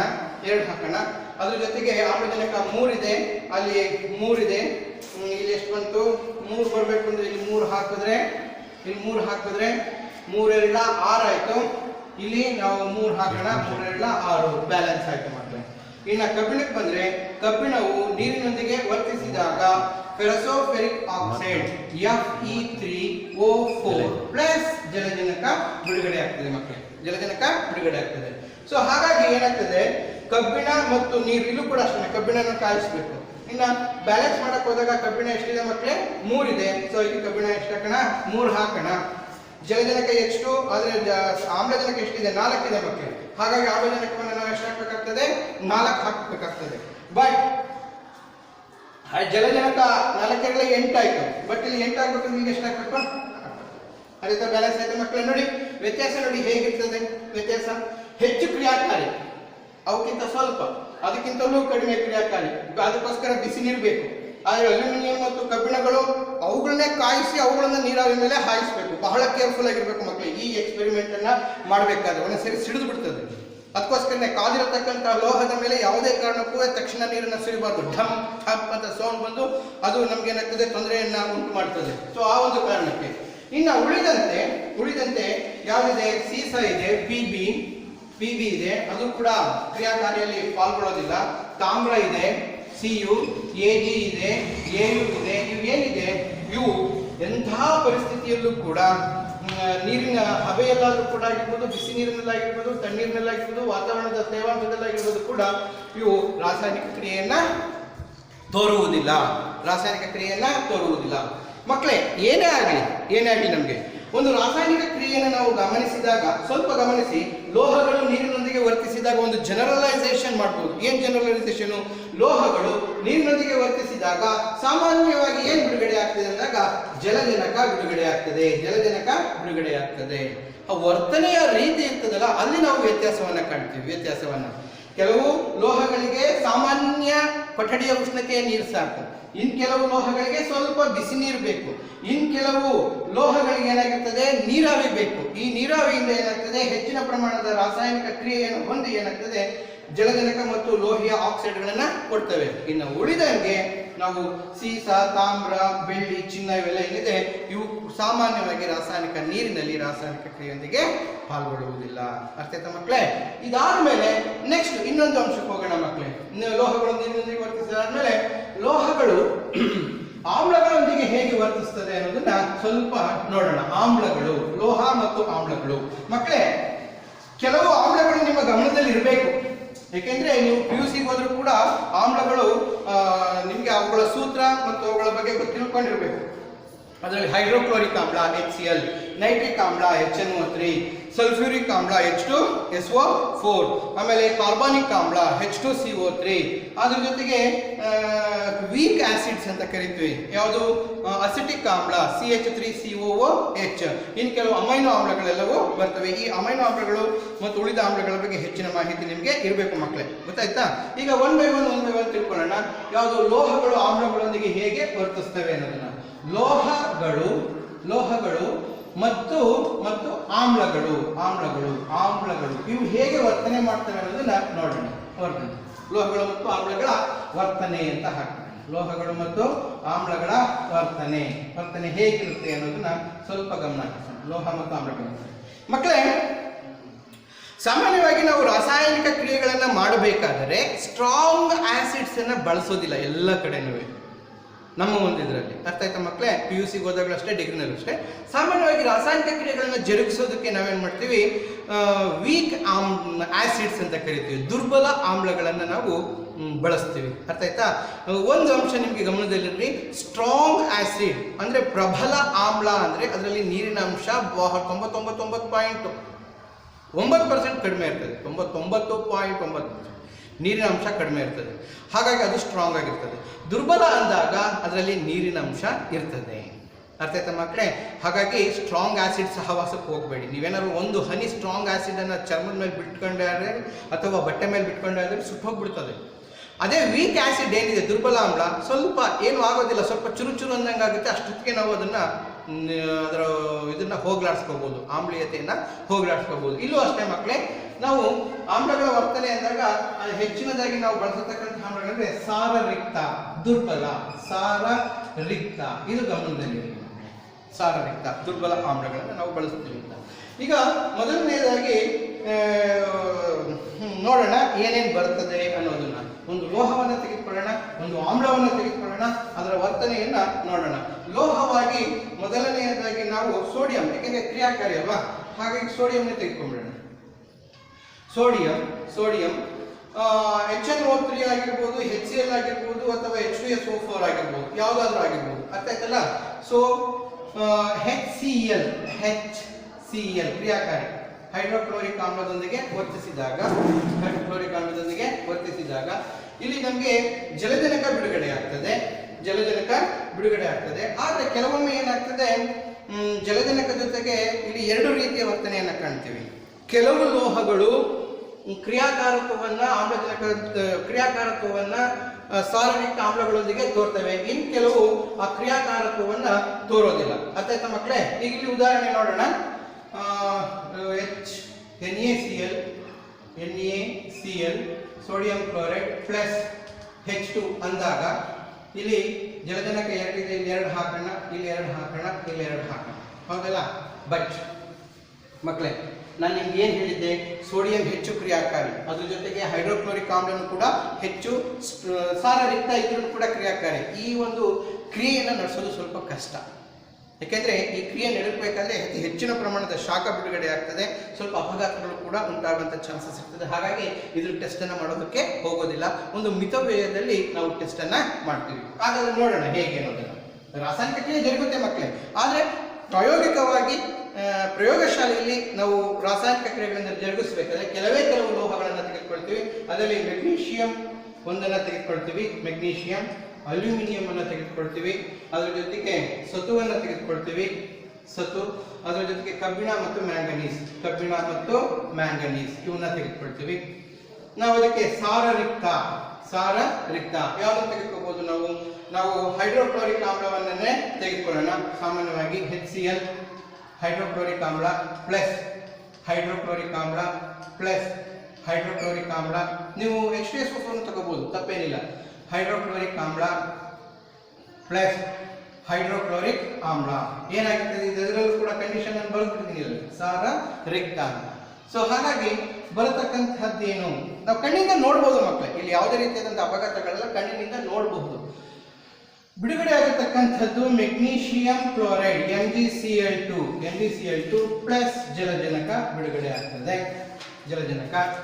ಇಲ್ಲಿ ಬಂದ್ರೆ AlCl3 ಅಲ್ಯೂಮಿನಿಯಂ ಕ್ಲೋರೈಡ್ ಪ್ಲಸ್ ಜಲಜನಕ. ಇಲ್ಲಿ ಬಂದ್ರೆ ಸತುವಿನ ಕ್ಲೋರೈಡ್ ZnCl2 ಪ್ಲಸ್ ಜಲಜನಕ. ನೋಡಿ, ಸಾಮಾನ್ಯವಾಗಿ ಜಲಜನಕ ಬಿಡುಗಡೆ ಆಗ್ತದೆ. FeCl3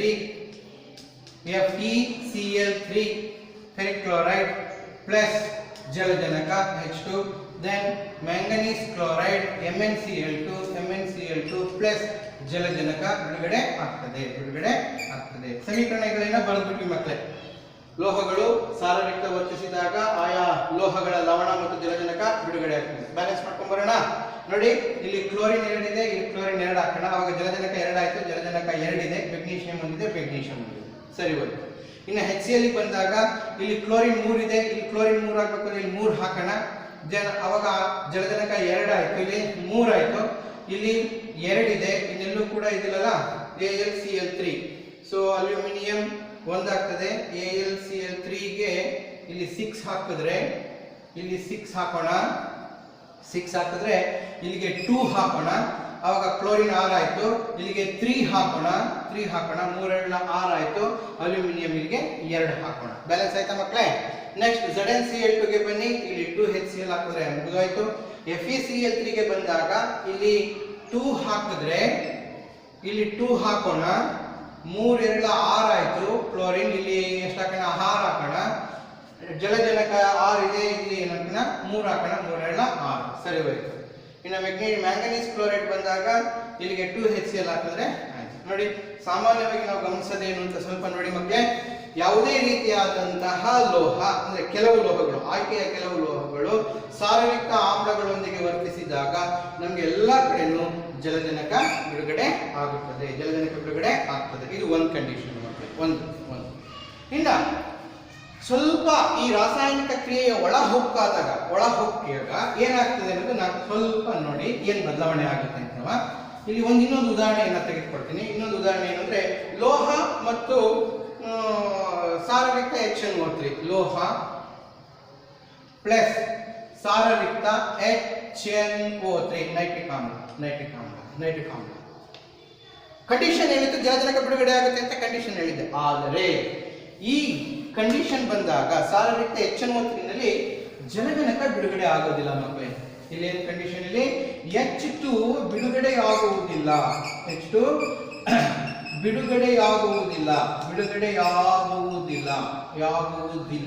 very very important. ನಾನು ಅದಕ್ಕೆ ಅದನ್ನು ಸಪ್ರೇಟ್ ಆಗಿ ಒಂದು ಏನಾದರೂ ಬದಲಾವಣೆ ಇರ್ತದೆ. ಹಾಗಾದ್ರೆ ರಾಸಾಯನಿಕ ಕ್ರಿಯೆ ಹೇಗೆ ಜರುಗುತ್ತೆ ಅಂತ ನಾವು ಹೇಳ್ಬೋದಲ್ಲ. ನೀವು ಕೇಳ್ಬೋದು, ಸರ್ ಇದು ನೈಟ್ರಿಕ್ ಆಮ್ಲದೊಂದಿಗೆ ವರ್ತಿಸಿದಾಗ ಯಾಕೆ ಸರ್ ಬಿಡುಗಡೆ ಆಗಿದೆ ಅಂದ್ರೆ HNO3 ಇದೆಯಲ್ಲ, ಇದೊಂದು ಪ್ರಬಲ ಉತ್ಕರ್ಷಕ, ಪ್ರಬಲ ಉತ್ಕರ್ಷಕ. ಹಾಗಾಗಿ ಆಕ್ಸೈಡ್ಗಳು ಬಿಡುಗಡೆ ಆಗ್ತವೆ. ಸೊ ಹೇಗೆ ಅನ್ನೋದನ್ನು ನೋಡೋಣ. ಇಲ್ಲಿ ಲೋಹ, ಈಗ ಉದಾಹರಣೆ ಒಂದು ಸೋಡಿಯಂ ತೆಗೆದುಕೊಳ್ಳೋಣ. ಸೋಡಿಯಂ ಅದ್ರ ಜೊತೆಗೆ ಹೆಚ್ಚಿನ ರಾಸಾಯನಿಕ ಕ್ರಿಯೆ, ಯಾಕೆಂದ್ರೆ ಇದು ವೇಗವಾಗಿ ನಡೆಯತಕ್ಕಂಥ ರಾಸಾಯನಿಕ ಕ್ರಿಯೆ. HNO3 gives NaNO3 sodium nitrate plus nitrogen dioxide NO2 plus H2O ನೋಡಿ, ನೈಟ್ರೋಜನ್ ಡೈಆಕ್ಸೈಡ್ ಬಂದಿದೆ, ಜಲಜನಕ ಬಿಡುಗಡೆ ಆಗಿಲ್ಲ. ಅದೇ ಆಯ್ತಲ್ಲ. ಈಗ ಬ್ಯಾಲೆನ್ಸ್ ಮಾಡಕ್ ಹೋದ್ರೆ ನೋಡಿ, ಇಲ್ಲಿ 2 ಹಾಕೋಣ. 2 ಹಾಕಿದ್ರೆ ಜಲಜನಕ 2 ಐತೆ, ಜಲಜನಕ 2 ಐತೆ. ಆಮ್ಲಜನಕ 3 ಇದೆ. ಇನ್ನು ಇಲ್ಲಿ ಆಮ್ಲಜನಕ 3 2 5 1 6, 3 6. ಇನ್ನ 2 ಸಾರಜನಕಗಳಿವೆ. ನೋಡಿ, ಇಲ್ಲೊಂದು ಸಾರಜನಕ, ಸೋಡಿಯಂ ಒಂದಿದೆ. ಬ್ಯಾಲೆನ್ಸ್ ಆಯ್ತಾ ಮಕ್ಕಳೇ? ಇದೊಂದು ಕಂಡೀಷನ್ ಏನ್ರೆ HNO3 ಇದ್ರೆ ಅಲ್ಲಿ ಜಲಜನಕ ಬಿಡುಗಡೆ ಆಗೋದಿಲ್ಲ. ಕಾರಣ ಏನು? ಅದೊಂದು ಪ್ರಬಲವಾದ ಉತ್ಕರ್ಷಕ ಆಗಿರೋದು ಆಮ್ಲಜನಕವನ್ನು ತೆಗೆದುಕೊಳ್ಳೋದು ಅಂತ ಅಷ್ಟೇ. ರಾಸಾಯನಿಕ ಕ್ರಿಯೆಯಲ್ಲಿ ಯಾವುದಾದ್ರೂ ಒಂದು ಧಾತು ಅಥವಾ ಸಂಯುಕ್ತ ಆಮ್ಲಜನಕವನ್ನು ಪಡೆದುಕೊಂಡರೆ ಅದನ್ನ ಉತ್ಕರ್ಷಣ ಕ್ರಿಯೆ ಅಂತ ಕರಿತೀವಿ. ಮೊದಲನೇ ಚಾಪ್ಟರ್ ನಲ್ಲಿ ತಿಳ್ಕೊಂಡಿದ್ದೀವಿ. ಸೊ ಆ ರೀತಿಯಾಗಿ ಉತ್ಕರ್ಷಣಕ್ಕಾಗಿಯೇ ಕ್ರಿಯೆ ನಡೆದಿದೆ. ಇದು ಒಂದು ಕಂಡೀಷನ್. ಓಕೆ, ಇನ್ನು ಅದಾದ್ಮೇಲೆ ಸಾಮಾನ್ಯವಾಗಿ ತಾಮ್ರ ಇದೆಯಲ್ಲ, ಇದು ಇದರೊಂದಿಗೆ ಯಾವುದರಲ್ಲಿ ಸಾರರಿಕ್ತ ಆಮ್ಲಗಳೊಂದಿಗೆ ಹೆಚ್ಚಾಗಿ ವರ್ತನೆಯನ್ನ ಮಾಡೋದಿಲ್ಲ ಮಕ್ಕಳೇ. ಅದೊಂದು ನಿಮ್ಮ ವರ್ತಿಸುವುದಿಲ್ಲ. ಸಾರರಿಕ್ತ ಆಮ್ಲಗಳೊಂದಿಗೆ ಕೆಲವು ಕಂಡೀಷನ್ ಇರ್ತದೆ, ಅಂದ್ರೆ ವರ್ತನೆ ಮಾಡೋದೇ ಇಲ್ವಲ್ಲ ಅಂತಲ್ಲ, ಕೆಲವು ಕಂಡೀಷನ್ಗಳನ್ನು ಮಾಡಿ ವರ್ತಿಸಬಹುದು. ಆದ್ರೆ ಸಾಧಾರಣವಾಗಿದ್ದಾಗ ಸಾರರಿಕ್ತ ಆಮ್ಲಗಳೊಂದಿಗೆ ವರ್ತನೆ ಇಲ್ಲ, ವರ್ತಿಸುವುದಿಲ್ಲ ಮಕ್ಕಳೇ. ಇದೊಂದು ನಿಮ್ಮ ಗಮನದಲ್ಲಿ ಇರಲಿ. ಆಮ್ಲಗಳಲ್ಲಿಯೇ ಒಂದು ವಿಶೇಷವಾದಂತಹ ದ್ರಾವಣ ಇದೆ ಮಕ್ಕಳೇ. ಆ ವಿಶೇಷವಾದ ದ್ರಾವಣವನ್ನ ಆಕ್ವರೀಜಿಯಾ ಅಂತ ಕರಿತೀವಿ, ರಾಜದ್ರವ ಅಂತ ಕರಿತೀವಿ ಆಮ್ಲಗಳಲ್ಲಿ. ಅದು ಸ್ವಲ್ಪ ಗಮನದಲ್ಲಿರಲಿ. ರಾಜದ್ರವ ಇಂಗ್ಲಿಷ್ ನಲ್ಲಿ ಆಕ್ವರೀಜಿಯಾ, AQUAREGIA, ಆಕ್ವರೀಜಿಯಾ. ಯಾರು ಸರ್ ಇದು? ಆಮ್ಲಗಳ ಮಿಶ್ರಣ ಯಾವ್ದು ಸರ್ ಇದು? 3:1 ಅನುಪಾತದಲ್ಲಿ ಹೈಡ್ರೋಕ್ಲೋರಿಕ್ ಆಮ್ಲ ಮತ್ತು ನೈಟ್ರಿಕ್ ಆಮ್ಲ HCl HNO3. ಸ್ಟ್ರಾಂಗ್, ಅದು ಇಂಪಾರ್ಟೆಂಟ್. ಸ್ಟ್ರಾಂಗ್ ಆಗಿರತಕ್ಕಂಥ. ಸರ್ ಇದನ್ನ ಯಾಕೆ ಇಷ್ಟೊಂದು ಇಂಪಾರ್ಟೆಂಟ್ ಆಗಿದೆ ತಿಳ್ಕೊಳ್ಳೇಬೇಕು ಅಂದ್ರೆ ಮಕ್ಕಳೇ ನೋಡಿ, ಈ 2 ಮಿಶ್ರಣಗಳ ದ್ರಾವಣ ಇದೆಯಲ್ಲ, ಹೈಡ್ರೋಕ್ಲೋರಿಕ್ ಆಮ್ಲ ಮತ್ತು ನೈಟ್ರಿಕ್ ಆಮ್ಲಗಳ ದ್ರಾವಣ ಇದೆಯಲ್ಲ, ಇದು ಬಹಳ ಸ್ಟ್ರಾಂಗ್ ಆಗಿದ್ದಾಗ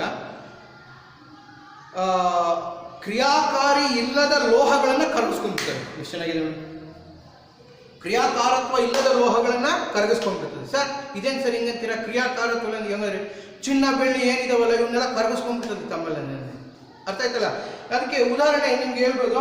ನಿಮ್ಗೆ ಈ ಹಳ್ಳಿಗಳಲ್ಲಿ ಏನ್ ಮಾಡ್ತೇವೆ, ನಿಮ್ಮ ಚಿನ್ನದ ಸರವನ್ನ ಕೊಡ್ರಿ, ಚಿನ್ನದ ಓಲೆಗಳನ್ನ ಕೊಡ್ರಿ, ಅದಕ್ಕೆ ಪಾಲಿಶ್ ಮಾಡ್ಕೊಡ್ತೀವಿ ಅಂತ ಅದನ್ನ ಮಾಡ್ಕೊಡ್ತೀವಿ ಅಂತ ಹೇಳಕ್ ಬರ್ತಾರೆ ಕೆಲವರು.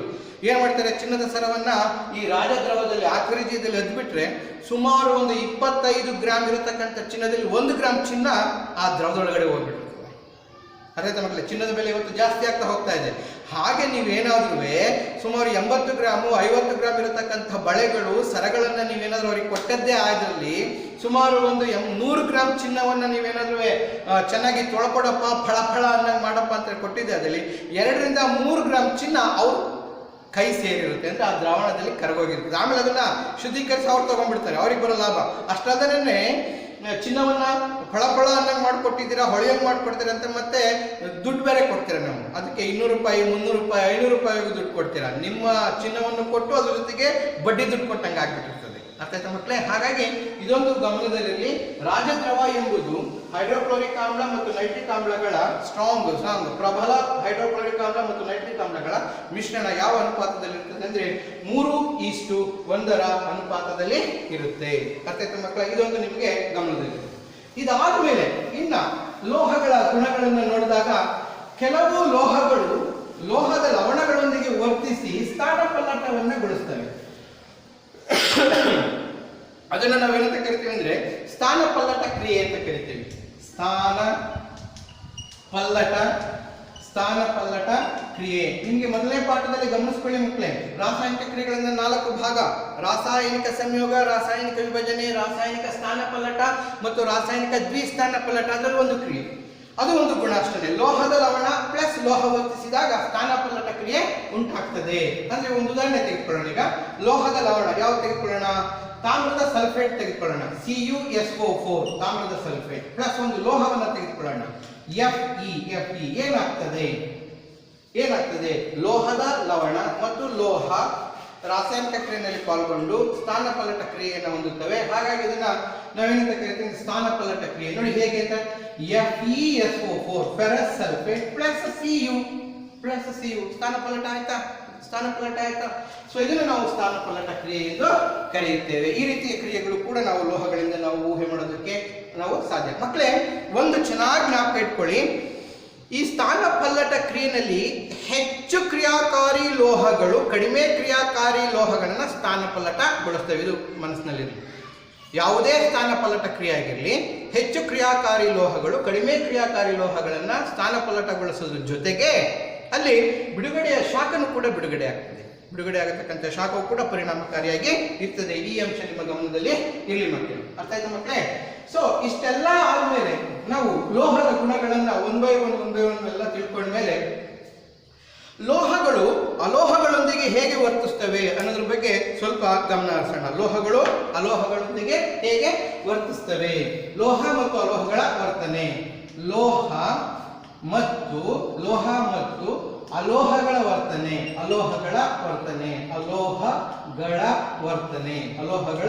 ವರ್ತನೆ ಹೇಗಿರುತ್ತೆ ಅನ್ನೋದನ್ನ ನಾವು ತಿಳ್ಕೊಳ್ಳೋಣ. ಮಕ್ಕಳೇ, ಇಲ್ಲೂ ಕೂಡ ಈ ರಾಸಾಯನಿಕ ಗುಣದಲ್ಲಿ ಒಂದು ಅಂಶ ಗಮನದಲ್ಲಿಟ್ಕೊಳ್ಳಿ. ರಾಸಾಯನಿಕ ಗುಣದಲ್ಲಿ ಒಂದು ಅಂಶ, ಲೋಹಗಳು ಯಾವಾಗಲೂ ಕೂಡ ತಮ್ಮಲ್ಲಿರುವ ಎಲೆಕ್ಟ್ರಾನ್ಗಳನ್ನ ದಾನ ಮಾಡ್ತವೆ. ಗಮನದಲ್ಲಿ ಸಂಪೂರ್ಣವಾಗಿ ಕೊಟ್ಬಿಡ್ತವೆ ಮಕ್ಕಳೇ. ಆಮೇಲೆ ನೀವು ಕೇಳ್ಬೋದು, ಯಾಕೆ ಕೊಡ್ತವೆ ಅಂತವ? ಲೋಹಗಳು ತಟಸ್ಥ ಆಗ್ಬೇಕು ಅಂದ್ರೆ, ಸಂಯುಕ್ತಗಳೊಂದಿಗೆ ತಟಸ್ಥ ಆಗ್ಬೇಕು ಅಂದ್ರೆ ಎಲೆಕ್ಟ್ರಾನ್ಗಳನ್ನ ಕೊಡಲೇಬೇಕು. ಅಲ್ಲಿ ಅಷ್ಟಕ ಜೋಡಣೆ ಅಂತ ಬರ್ತದೆ. ಹೊರ ಕವಚದಲ್ಲಿ 8 ಎಲೆಕ್ಟ್ರಾನ್ಗಳನ್ನು ಉಳಿಸಿಕೊಂಡು ಇನ್ನು ಉಳಿದ ಎಲ್ಲ ಎಲೆಕ್ಟ್ರಾನ್ಗಳನ್ನು ಕೊಟ್ಟಾಗ ಮಾತ್ರ ಲೋಹಗಳು ತಟಸ್ಥಗೊಳ್ಳೋದಕ್ಕೆ ಸಾಧ್ಯ. ಅದು ಒಂದು ಕಂಡೀಷನ್. ಅಲೋಹಗಳು ಅಷ್ಟೇ 8 ಎಲೆಕ್ಟ್ರಾನ್ಗಳನ್ನು ಪಡ್ಕೊಂಡ್ರೆ ಮಾತ್ರ, ಅಷ್ಟಕ ಜೋಡಣೆ ಇದ್ದಾಗ ಮಾತ್ರ, ಅಥವಾ ಅದರ ಹತ್ತಿರದ ಜಡಾನಿಲ ಅಂತ ನಾವೇನು ಕರಿತೀವಿ, helium, neon, argon, krypton, xenon, ಅದರ ಎಲೆಕ್ಟ್ರಾನ್ ವಿನ್ಯಾಸವನ್ನು ಹೊಂದಬೇಕು. ಅಲೋಹಗಳು ಅವುಗಳ ಹತ್ತಿರವಿರತಕ್ಕಂತಹ ಜಡಾನಿಲಗಳ ಎಲೆಕ್ಟ್ರಾನ್ ವಿನ್ಯಾಸವನ್ನ ಹೊಂದಬೇಕು. ಹಾಗೆ ಹೊಂದಿದಾಗ ಮಾತ್ರ ಅವು ಕೂಡ ತಟಸ್ಥ ಆಗೋದಕ್ಕೆ ಸಾಧ್ಯ. ಅರ್ಥ ಆಯ್ತಾ ಮಕ್ಕಳೇ? ಆ ಒಂದು ಕಾರಣಕ್ಕೆ ಲೋಹಗಳು ಎಲೆಕ್ಟ್ರಾನ್ಗಳನ್ನ ದಾನಿಸುತ್ತವೆ, ಸಂಪೂರ್ಣವಾಗಿ ಕೊಟ್ಬಿಡ್ತವೆ. ಎಷ್ಟು ಕೊಡ್ಬೇಕು ಅಲ್ಲಿರೋದನ್ನ ಕೊಡ್ತವೆ, ಎಲ್ಲದನ್ನು ಕೊಡೋದಿಲ್ಲ. ಹೊರಕವಚದಲ್ಲಿರುವ ಸ್ವತಂತ್ರ ಎಲೆಕ್ಟ್ರಾನ್ಗಳಂತ ಕರಿತೀವಿ. ಹೊರಕವಚದಲ್ಲಿರುವ ಸ್ವತಂತ್ರ ಎಲೆಕ್ಟ್ರಾನ್ಗಳನ್ನ ದಾನಿಸುತ್ತವೆ ರಾಸಾಯನಿಕ ಕ್ರಿಯೆಯಲ್ಲಿ. ಅದೇ ಮುಂದೆ ತೋರಿಸ್ತೀನಿ ಹೇಗೆ ಅಂತ. ಅದರ ಜೊತೆಗೆ ಅಲೋಹಗಳು ವಿರುದ್ಧ ಗುಣ. ಅಲೋಹಗಳು ಎಲೆಕ್ಟ್ರಾನ್ಗಳನ್ನ ಪಡೆದುಕೊಳ್ಳುತ್ತವೆ. ಹಾಗಾಗಿ ಇಲ್ಲಿ ಎಲೆಕ್ಟ್ರಾನ್ಗಳನ್ನ ಕೊಟ್ಟು ಮತ್ತು ಎಲೆಕ್ಟ್ರಾನ್ಗಳನ್ನ ಪಡೆದುಕೊಳ್ಳೋದ್ರಿಂದ ಸಂಯುಕ್ತಗಳು ಉಂಟಾಗ್ತಲ್ಲ, ಅದನ್ನ ಅಯಾನಿಕ ಸಂಯುಕ್ತಗಳು ಅಂತ ಕರಿತೀವಿ. ಅರ್ಥಾಯ್ತಲ್ಲ? ಆಮೇಲೆ ಇನ್ನೂ ಒಂದು ಅಂಶ ಇಲ್ಲಿ, ಲೋಹಗಳು ಎಲೆಕ್ಟ್ರಾನ್ಗಳನ್ನ ಕೊಟ್ಟು ಧನ ಅಯಾನುಗಳಾಗುತ್ತವೆ, ಅಲೋಹಗಳು ಎಲೆಕ್ಟ್ರಾನ್ಗಳನ್ನ ಪಡೆದುಕೊಂಡು ಋಣ ಅಯಾನುಗಳಾಗುತ್ತವೆ. ಧನ ಅಯಾನು ಮತ್ತು ಋಣ ಅಯಾನುಗಳ ಸಂಯೋಜನೆಯಿಂದ ಅಯಾನಿಕ ಸಂಯುಕ್ತಗಳು ತಟಸ್ಥವಾದ ಅಯಾನಿಕ ಸಂಯುಕ್ತಗಳು ಉಂಟಾಗ್ತವೆ. ಇದು ಗಮನದಲ್ಲಿರಲಿ ಮಕ್ಕಳೇ, ಗಮನದಲ್ಲಿರಲಿ. ಸೊ ಈ ರೀತಿಯ ವರ್ತನೆ ಹೇಗಿದೆ ಅನ್ನೋದನ್ನ ನಾವು ಒನ್ ಬೈ ಒನ್ ಉದಾಹರಣೆಯನ್ನಾಗಿ ತಿಳ್ಕೊಳ್ಳೋಣ. ಅದರಲ್ಲಿ ಮೊದಲನೆಯದಾಗಿ ಸೋಡಿಯಂ ಕ್ಲೋರೈಡ್ ಹೇಗೆ ಉಂಟಾಗುತ್ತೆ ಅನ್ನೋದನ್ನ ನೋಡೋಣ. NaCl ಉಂಟಾಗುವಿಕೆ, ಸೋಡಿಯಂ ಕ್ಲೋರೈಡ್ ಹೇಗೆ ಉಂಟಾಗುತ್ತೆ ಅನ್ನೋದನ್ನ ತಿಳ್ಕೊಳ್ಳೋಣ. ಮಕ್ಕಳೇ, ಇದನ್ನ ರಾಸಾಯನಿಕ ಕ್ರಿಯೆಗಳನ್ನ ನೋಡ್ಬೇಕಾದ್ರೆ ನಿಮ್ಗೆ ಎಲೆಕ್ಟ್ರಾನ್ ವಿನ್ಯಾಸಗಳು ಇರಬೇಕು. ಆ ಎಲೆಕ್ಟ್ರಾನ್ ವಿನ್ಯಾಸಗಳನ್ನ ನಾವು ತಿಳ್ಕೊಂಡಾಗ ಅಂದ್ರೆ ಅಟ್ಲೀಸ್ಟ್ ಒಂದು 20 ಧಾತುಗಳ ಮೊದಲ 20 ಧಾತುಗಳ ಎಲೆಕ್ಟ್ರಾನ್ ವಿನ್ಯಾಸವನ್ನ ನೀವು ಬರೀರಿ, ಅದನ್ನು ತಿಳ್ಕೊಳ್ರಿ. ಅದು ಬರೆದಾಗ ನಿಮಗೆ ಹೊರಕವಚದಲ್ಲಿ ಎಷ್ಟೆಷ್ಟು ಸ್ವತಂತ್ರ ಎಲೆಕ್ಟ್ರಾನ್ಗಳು ಉಂಟಾಗ್ತವೆ ಅನ್ನೋದು ನಿಮ್ಗೆ ಅದನ್ನು ಗಮನಿಸಿ. ಈ ಸ್ವತಂತ್ರ ಎಲೆಕ್ಟ್ರಾನ್ಗಳು ಉಂಟಾದಾಗ ಆ ಉಂಟಾಗಿರತಕ್ಕಂತಹ ಹೊರಕವಚದಲ್ಲಿರ್ತಕ್ಕಂಥ ಎಲೆಕ್ಟ್ರಾನ್ಗಳು ರಾಸಾಯನಿಕ ಕ್ರಿಯೆಯಲ್ಲಿ ಪಾಲ್ಗೊಳ್ತವೆ. ಅದು ಒಂದು ಇಂಪಾರ್ಟೆಂಟ್. ನೀವು ಯಾವುದೇ ಎಲೆಕ್ಟ್ರಾನ್ ವಿನ್ಯಾಸವನ್ನು ಬರೆದಾಗ ಹೊರಕವಚದಲ್ಲಿರತಕ್ಕಂತಹ ಎಲೆಕ್ಟ್ರಾನ್ಗಳು ರಾಸಾಯನಿಕ ಕ್ರಿಯೆಯಲ್ಲಿ ಪಾಲ್ಗೊಳ್ತವೆ. ಈ ರೀತಿ ರಾಸಾಯನಿಕ ಕ್ರಿಯೆಯಲ್ಲಿ ಪಾಲ್ಗೊಂಡಾಗ ಲೋಹಗಳು ಎಲೆಕ್ಟ್ರಾನ್ಗಳನ್ನು ದಾನಿಸ್ತವೆ, ಅಲೋಹಗಳು ಎಲೆಕ್ಟ್ರಾನ್ಗಳನ್ನು ಪಡ್ಕೊಳ್ತವೆ. ಒಂದು ಕಂಡೀಷನ್, ಅದನ್ನು ಅಯಾನಿಕ ಸಂಯುಕ್ತಗಳು ಅಂತ ಕರಿತೀವಿ. ಇನ್ನೊಂದು ಕಂಡೀಷನ್ ಏನು ಅಂದರೆ ಅಲೋಹದ ಸಂಯುಕ್ತಗಳು ಉಂಟಾದಾಗ, ಅಲೋಹೀಯ ಸಂಯುಕ್ತಗಳೇ ಉಂಟಾದಾಗ, ಇದು ಉದಾಹರಣೆ H2O, ಜಲಜನಕನು ಅಲೋಹ, ಆಮ್ಲಜನಕನು ಅಲೋಹ. ಅರ್ಥ ಆಯ್ತಾ? ಇಂಗಾಲದ ಡೈಆಕ್ಸೈಡು, ಇಂಗಾಲನು ಅಲೋಹ, ಆಮ್ಲಜನಕನು ಅಲೋಹ. ಈ ರೀತಿ ಸಂಯುಕ್ತಗಳು ಉಂಟಾಗಬೇಕಾದರೆ ಇಲ್ಲಿ ಏನಾಗ್ತದೆ, ಎಲೆಕ್ಟ್ರಾನ್ಗಳು ಹಂಚಲ್ಪಡ್ತವೆ, ಒಂದಕ್ಕೊಂದು ಶೇರ್ ಮಾಡ್ಕೊಳ್ತವೆ. ಈ ಶೇರ್ ಮಾಡ್ಕೊಳ್ಳೋದ್ರಿಂದ ಎಲೆಕ್ಟ್ರಾನ್ಗಳನ್ನು ಸಹಕಾರ, ಸಹವೇಲೆನ್ಸಿ ಅಂತ ಕರಿತೀವಿ. ಉಂಟಾಗತಕ್ಕಂಥ ಬಂಧಗಳನ್ನು ಸಹವೇಲೆನ್ಸಿಯ ಬಂಧಗಳು ಅಂತ ಕರಿತೀವಿ. ಹಾಗಾಗಿ ನಾವು ರಾಸಾಯನಿಕಗಳಲ್ಲಿ ಬ್ರಾಡ್ ಆಗಿ ಹೇಳಿದಾಗ ಒಂದು ನಿಮ್ಮ ಲೆವೆಲಲ್ಲಿ ಎರಡು ರೀತಿಯ ಸಂಯುಕ್ತಗಳನ್ನು ಕಾಣ್ತೀವಿ. ಒಂದು ಅಯಾನಿಕ ಸಂಯುಕ್ತಗಳು, ಇನ್ನೊಂದು ಸಹವೇಲೆನ್ಸಿಯ ಸಂಯುಕ್ತಗಳು. ಈ ಅಯಾನಿಕ ಸಂಯುಕ್ತಗಳು ಮತ್ತು ಸಹವೇಲೆನ್ಸಿಯ ಸಂಯುಕ್ತಗಳು ರಾಸಾಯನಿಕ ಕ್ರಿಯೆಯಲ್ಲಿ ಪಾಲ್ಗೊಳ್ತವೆ. ಅದಕ್ಕಿಂತ ಮುಂಚೆ ನಾವೀಗ ಮಾಡಬೇಕಾಗಿರೋದಂದ್ರೆ ಲೋಹ ಮತ್ತು ಅಲೋಹಗಳ ವರ್ತನೆ ಹೇಗಿದೆ ಅನ್ನೋದ್ರಲ್ಲಿ ಸೋಡಿಯಂ ಕ್ಲೋರೈಡ್ ಹೇಗೆ ಉಂಟಾಗುತ್ತೆ ಅನ್ನೋದನ್ನ ಎಲೆಕ್ಟ್ರಾನ್ ವಿನ್ಯಾಸವನ್ನು ಬರೆದು ನಾವು ತಿಳ್ಕೊಳ್ಳೋಣ ಮಕ್ಕಳೇ. ಈಗ ನೆಕ್ಸ್ಟ್ ಲೋಹ ಮತ್ತು ಅಲೋಹಗಳ ನಡುವೆ ವರ್ತನೆ ಹೇಗೆ ಉಂಟಾಗುತ್ತೆ, ಅದರಲ್ಲಿ ಈ ಸೋಡಿಯಂ ಕ್ಲೋರೈಡ್ ಹೇಗೆ ಉಂಟಾಗುತ್ತೆ ಅನ್ನೋದನ್ನ ಸ್ವಲ್ಪ ನೋಡೋಣ. So NaCl ಉಂಟಾಗುವಿಕೆ NaCl 11. ಸೊ ಅದರ ಎಲೆಕ್ಟ್ರಾನ್ ವಿನ್ಯಾಸವನ್ನು ಬಂದಾಗ 1s2 2s2 2p6 3s1. ಸ್ವಲ್ಪ ಗಮನ ಹರಿಸಿ ಮಕ್ಕಳೇ. K ಕವಚ ಸಂಪೂರ್ಣವಾಗಿ ತುಂಬಿದೆ, L ಕವಚನು ಕೂಡ ಸಂಪೂರ್ಣವಾಗಿ ತುಂಬಿದೆ, ಆದರೆ M ಕವಚ ಅಸಂಪೂರ್ಣ, ತುಂಬಿಲ್ಲ. ಹೊರ ಕವಚದಲ್ಲಿ M ಎಂಬ ಹೊರ ಕವಚದಲ್ಲಿ ಒಂದು ಎಲೆಕ್ಟ್ರಾನ್ ಸ್ವತಂತ್ರವಾಗಿದೆ. ಇದನ್ನು ವೇಲೆನ್ಸ್ ಎಲೆಕ್ಟ್ರಾನ್ ಅಂತ ಕರಿತೀವಿ. ಈ ಒಂದು ಎಲೆಕ್ಟ್ರಾನ್ ರಾಸಾಯನಿಕ ಕ್ರಿಯೆಯಲ್ಲಿ ಪಾಲ್ಗೊಳ್ಳುತ್ತೆ ಮಕ್ಕಳೇ. ಸೊ ಅದೇ ರೀತಿ ಕ್ಲೋರಿನ್ ಅನ್ನು ತೆಗೆದುಕೊಳ್ಳೋಣ. ಕ್ಲೋರಿನ್, ಇದರ ಪರಮಾಣು ಸಂಖ್ಯೆ 17.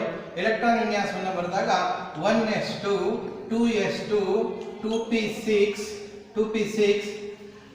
3s2 3p5. ಅಲ್ಲಿಗೆ ಎಷ್ಟಾಯ್ತು ಮಕ್ಕಳೇ? 2 2 4 6 10 17 17 ಈ ರೀತಿ ಆಯ್ತು. ಈಗ ನೋಡಿ, ಹೊರಕವಚದಲ್ಲಿ 3s2 ಸಂಪೂರ್ಣವಾಗಿದೆ, ಆದರೆ 3p ಏನಾಗಿದೆ, ಸಂಪೂರ್ಣವಾಗಿ ತುಂಬಿಲ್ಲ.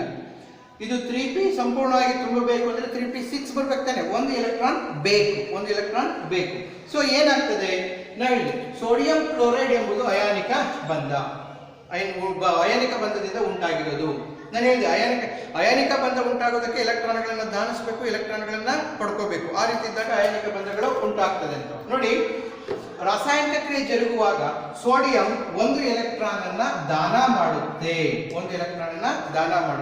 ಅರ್ಥ ಆಯ್ತಾ? ಆಗ ನೋಡಿ, ಒಂದು ಎಲೆಕ್ಟ್ರಾನ್ ಕಡಿಮೆ ಆಯ್ತು ಅಂದ್ರೆ ಪ್ಲಸ್ ಚಾರ್ಜ್ ಒಂದು ಜಾಸ್ತಿ ಆಯ್ತು ಅಂತ, ಅವಾಗ ಸೋಡಿಯಂ ಏನಾಗ್ತದೆ, Na+ ಆಗುತ್ತೆ, ಸೋಡಿಯಂ ಧನ ಅಯಾನ ಉಂಟಾಗ್ತದೆ. ಅದೇ ರೀತಿ ಕ್ಲೋರಿನ್ ಒಂದು ಎಲೆಕ್ಟ್ರಾನ್ ಅನ್ನ ಪಡ್ಕೊಳ್ತಲ್ಲ, ಒಂದು ಎಲೆಕ್ಟ್ರಾನ್ ಪಡ್ಕೊಂಡಾಗ ಒಂದು ಎಲೆಕ್ಟ್ರಾನ್ ಜಾಸ್ತಿ ಆಯ್ತು, ಅದರಲ್ಲಿ ಇದೊಂದು ಎಲೆಕ್ಟ್ರಾನ್ ಜಾಸ್ತಿ ಆಯ್ತು, ಅವಾಗ ಏನಾಗ್ತದೆ, Cl- ಆಗುತ್ತೆ. ಕ್ಲೋರಿನ್ ಏನಾಗುತ್ತೆ, Cl-. ನೋಡಿ, ಸ್ವಾಭಾವಿಕವಾಗಿ ನಮ್ಮಲ್ಲಿ ಪ್ಲಸ್ ಮತ್ತು ಮೈನಸ್ಗಳ ನಡುವೆ ಆಕರ್ಷಣೆ ಇರ್ತದೆ, ಹೌದಲ್ಲ? ಸೊ ಹೀಗೇನಾಗ್ತದೆ, ತಟಸ್ಥವಾಗಿರತಕ್ಕಂಥ ಪರಮಾಣುಗಳು ಅಯಾನುಗಳಾದಾಗ ಪರಸ್ಪರ ಆಕರ್ಷಣೆ ಉಂಟಾಗಿ ಎಲೆಕ್ಟ್ರೋಸ್ಟ್ಯಾಟಿಕ್ ಫೋರ್ಸ್ ಆಫ್ ಅಟ್ರಾಕ್ಷನ್ ಅಂತ ಕರಿತೀವಿ. ಈ ಒಂದು ಆಕರ್ಷಣೆಯಿಂದ ಏನಾಗ್ತದೆ, ನಮಗೆ ಇವೆರಡರ ಪ್ಲಸ್ ಮತ್ತು ಮೈನಸ್ ಇವೆರಡರ ಆಕರ್ಷಣೆಯಿಂದ ಸೋಡಿಯಂ ಕ್ಲೋರೈಡ್ ಉತ್ಪತ್ತಿ ಆಗೋದನ್ನ, ಅಯಾನಿಕ ಬಂಧ ಉಂಟಾಗೋದನ್ನ ಕಾಣ್ತೀವಿ. ಅರ್ಥ ಆಯ್ತಾ ಮಕ್ಕಳೇ? ಇದನ್ನ ಹೇಗೆ ಅಥವಾ ಇದು ಹೇಗೆ ಉಂಟಾಗಿದೆ, ಎಲೆಕ್ಟ್ರಾನ್ಗಳನ್ನ ಹೇಗೆ ಕೊಂಡಿದೆ ಅಂದ್ರೆ ಚಿತ್ರ ಇದೆ ಪುಸ್ತಕದಲ್ಲಿ, ಆ ಚಿತ್ರ ನೋಡ್ಕೊಂಡು ಕ್ಲೀನಾಗಿ ಅಧ್ಯಯನ ಮಾಡಿ ಮಕ್ಕಳೇ, ಅರ್ಥ ಆಗ್ತದೆ. ಸೋಡಿಯಂ ಎಂಬುದು ಒಂದು ಎಲೆಕ್ಟ್ರಾನ್ ಅನ್ನ ಕೊಡುತ್ತೆ, ಕ್ಲೋರಿನ್ ಎಂಬುದು ಒಂದು ಎಲೆಕ್ಟ್ರಾನ್ ಅನ್ನ ಪಡ್ಕೊಳ್ಳುತ್ತೆ. ಈ ರೀತಿ ಉಂಟಾಗಿರುತ್ತದೆ, ಸೋಡಿಯಂ ಕ್ಲೋರೈಡ್ ಉಂಟಾಗ್ತದೆ. ಅದೇ ರೀತಿ ಮಕ್ಕಳೇ ಇನ್ನೊಂದು ಉದಾಹರಣೆ ತೆಗೆದುಕೊಳ್ಳೋಣ, ಮೆಗ್ನೀಷಿಯಂ ಕ್ಲೋರೈಡ್ ತೆಗೆದುಕೊಳ್ಳೋಣ. ಮೆಗ್ನೀಷಿಯಂ ಕ್ಲೋರೈಡ್ MgCl2 ನೋಡಿ, MgCl2 ಇದು ಹೇಗೆ ಅನ್ನೋದನ್ನು ನೋಡೋಣ. ಸೊ ಮೆಗ್ನೀಷಿಯಂ ಕಟ್ ಮಾಡಿ ಮಕ್ಕಳೇ, ಮೆಗ್ನೀಷಿಯಂನ ಪರಮಾಣು ಸಂಖ್ಯೆ 12, ಕ್ಲೋರಿನ್ ಪರಮಾಣು ಸಂಖ್ಯೆ 17. ಎಲೆಕ್ಟ್ರಾನ್ ವಿನ್ಯಾಸವನ್ನು ಬರೆಯೋಣ. 1s2 2s2 2p6 ಎಷ್ಟಾಯ್ತು ನೋಡಿ ಮಕ್ಕಳೇ? 2 2 4 6 4 10. ಕೆ ಕವಚ ಸಂಪೂರ್ಣವಾಗಿ ಫಿಲ್ ಆಯಿತು. ಎಲ್ ಕವಚ ಸಂಪೂರ್ಣವಾಗಿ ಫಿಲ್ಅಪ್ ಆಗಿದೆ. 1s2 2s2 2p6 3s2. ಹೊರ ಕವಚದಲ್ಲಿ 2 ಎಲೆಕ್ಟ್ರಾನ್ ಇದೆ. ಹೊರ ಕವಚದಲ್ಲಿ 2 ಎಲೆಕ್ಟ್ರಾನ್ ಇದೆ. ಸೊ ಹಾಗೇನೆ ಕ್ಲೋರಿನ್ ವಿನ್ಯಾಸ ಮೇಲ್ಗಡೆ ಬರ್ತಿದ್ದೀವಿ. ಕ್ಲೋರಿನ್ ವಿನ್ಯಾಸವನ್ನು ಸೊ ಇದು NaCl ಉಂಟಾಗಿರೋದು. 1s2 complete fill, 2s2 2p6 complete ಆಗಿ ಫಿಲ್ ಅಪ್ ಆಯ್ತದೆ. 1s2 2s2 2p6 3s2 3p5 3p5. ಸ್ವಲ್ಪ ಗಮನ ಹರಿಸಿ ಮಕ್ಕಳೇ. 2 2 4 6 4 10 10 2 12 5 17. ನೋಡಿ ಇಲ್ಲಿ ಮಕ್ಕಳೇ, ಈಗ ಮೆಗ್ನೀಷಿಯಂ ಕ್ಲೋರಿನ್ ಒಂದಿಗೆ ವರ್ತಿಸಿದಾಗ ಮೆಗ್ನೀಷಿಯಂ ಕ್ಲೋರಿನ್ ಉಂಟಾಗಿ ನೋಡಿ. ಕ್ಲೋರಿನ್ ಎಷ್ಟಿದೆ ಮಕ್ಕಳೇ? 2 ಇದೆ. ಕ್ಲೋರಿನ್ ಎಷ್ಟಿದೆ? 2 ಇದೆ. ಅಂದ್ರೆ ಮೆಗ್ನೀಷಿಯಂ ಏನ್ ಮಾಡ್ತದೆ, ಇಲ್ಲಿ ಹೊರ ಕವಚದಲ್ಲಿರತಕ್ಕಂಥ 2 ಎಲೆಕ್ಟ್ರಾನ್ಗಳನ್ನು 2 ಕ್ಲೋರಿನ್ ಅಯಾನ್ಗಳನ್ನಾಗಿ ಮಾಡ್ತದೆ. ಅಂದ್ರೆ ಇನ್ನೊಂದು ಕ್ಲೋರಿನ್ Cl ಇದ್ದಾಗ so 1s2 2s2 2p6 3s2 3p5. ಇದ್ರಲ್ಲಿ ನೋಡಿ, ಒಂದು ಎಲೆಕ್ಟ್ರಾನ್ ಈ ಒಂದು ಕ್ಲೋರಿನ್ ಅಯಾನಿಗೆ ಬಂದ್ರೆ ಇನ್ನೊಂದು ಎಲೆಕ್ಟ್ರಾನ್ ಈ ಕ್ಲೋರಿನ್ ಅಯಾನಿಗೆ ಬರ್ತದೆ. ಅವಾಗ 2 ಎಲೆಕ್ಟ್ರಾನ್ಗಳನ್ನ ಕೊಟ್ಟಿರೋದ್ರಿಂದ ಇಲ್ಲಿ ಏನಾಗ್ತದೆ, Mg++ ಆಗುತ್ತೆ. ಅರ್ಥ ಆಯ್ತಾ? 2 ಎಲೆಕ್ಟ್ರಾನ್ಗಳನ್ನು ಇದು ಕೊಟ್ಟಿರೋದ್ರಿಂದ 2 ಪ್ರೋಟಾನ್ ಜಾಸ್ತಿ ಇರ್ತದೆ.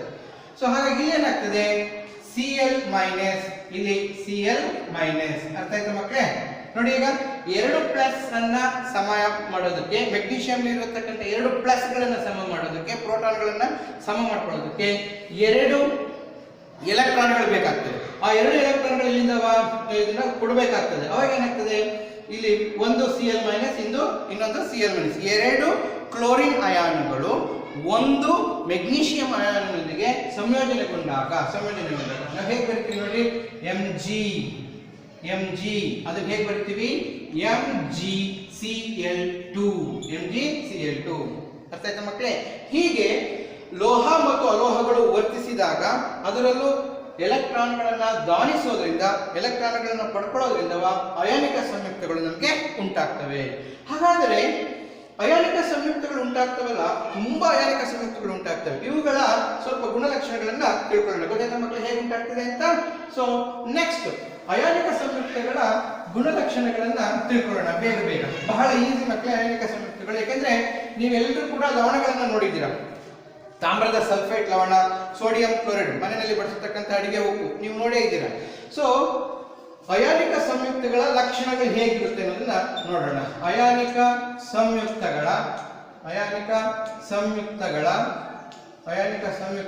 ಲಕ್ಷಣಗಳು ಹೇಗಿರ್ತದೆ ಅನ್ನೋದನ್ನ ನೋಡೋಣ. ಅಯಾನಿಕ ಸಂಯುಕ್ತಗಳ ಲಕ್ಷಣಗಳು ಒನ್ ಬೈ ಒನ್ ನೋಡೋಣ. ಓಕೆ ಮಕ್ಕಳ. ಸೊ ಮೊದಲನೆಯ ಅಂಶ, ಅಯಾನಿಕ ಸಂಯುಕ್ತಗಳು ಯಾವಾಗಲೂ ಘನ ಸ್ಥಿತಿಯಲ್ಲಿರುತ್ತವೆ.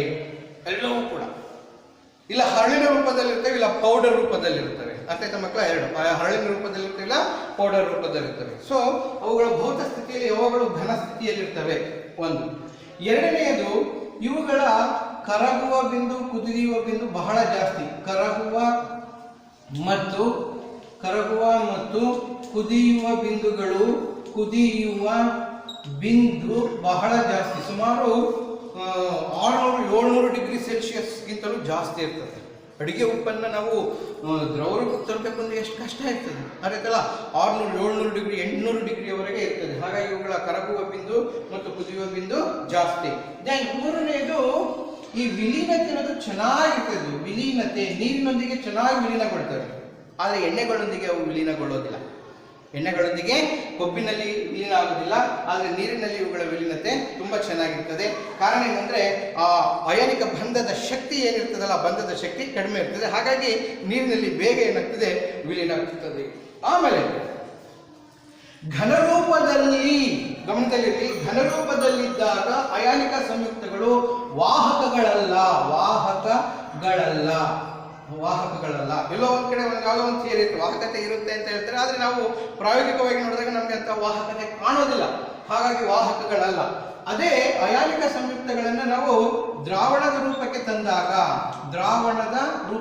ತಂದಾಗ ಉಪ್ಪನ್ನ ನೀರಿನಲ್ಲಿ ಕರಗಿಸಿದಾಗ ಉಪ್ಪಿನ ದ್ರಾವಣ ಅಂತ ಕರಿತೀವಿ. ಅರ್ಥಾಯ್ತಲ್ಲ? ದ್ರಾವಣ ರೂಪದಲ್ಲಿದ್ದಾಗ ಅಯಾನಿಕ ಸಂಯುಕ್ತಗಳು ಅವು ಒಳ್ಳೆಯ ವಾಹಕಗಳು, ಒಳ್ಳೆಯ ವಿದ್ಯುತ್ ವಾಹಕಗಳು. ಇದು ಗಮನದಲ್ಲಿ ಇರಲಿ ಮಕ್ಕಳೇ, ಗಮನದಲ್ಲಿರಲಿ. ಅರ್ಥ ಆಯ್ತಲ್ಲ? ದ್ರಾವಣದ ರೂಪದಲ್ಲಿದ್ದಾಗ ಇವು ವಾಹಕಗಳಾಗಿರ್ತವೆ.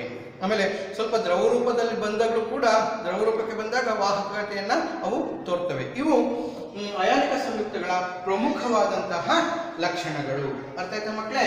ಇನ್ನು ನೆಕ್ಸ್ಟ್ ಒನ್ ಬೈ ಒನ್ ಈ ಕ್ರಿಯಾಕಾರಿ ಲೋಹಗಳು ಮಧ್ಯಮ ಸ್ಥಿತಿ, ಅತಿ ಹೆಚ್ಚು ಸ್ಥಿತಿ ಏನಿದೆಯಲ್ಲ ಕ್ರಿಯಾಕಾರಕ, ಅವುಗಳನ್ನ ನಾವು ಉದ್ಧಾರ ಮಾಡೋದು ಹೇಗೆ ಅನ್ನೋದನ್ನ ನಾವು ತಿಳ್ಕೊಳ್ಳೋಣ.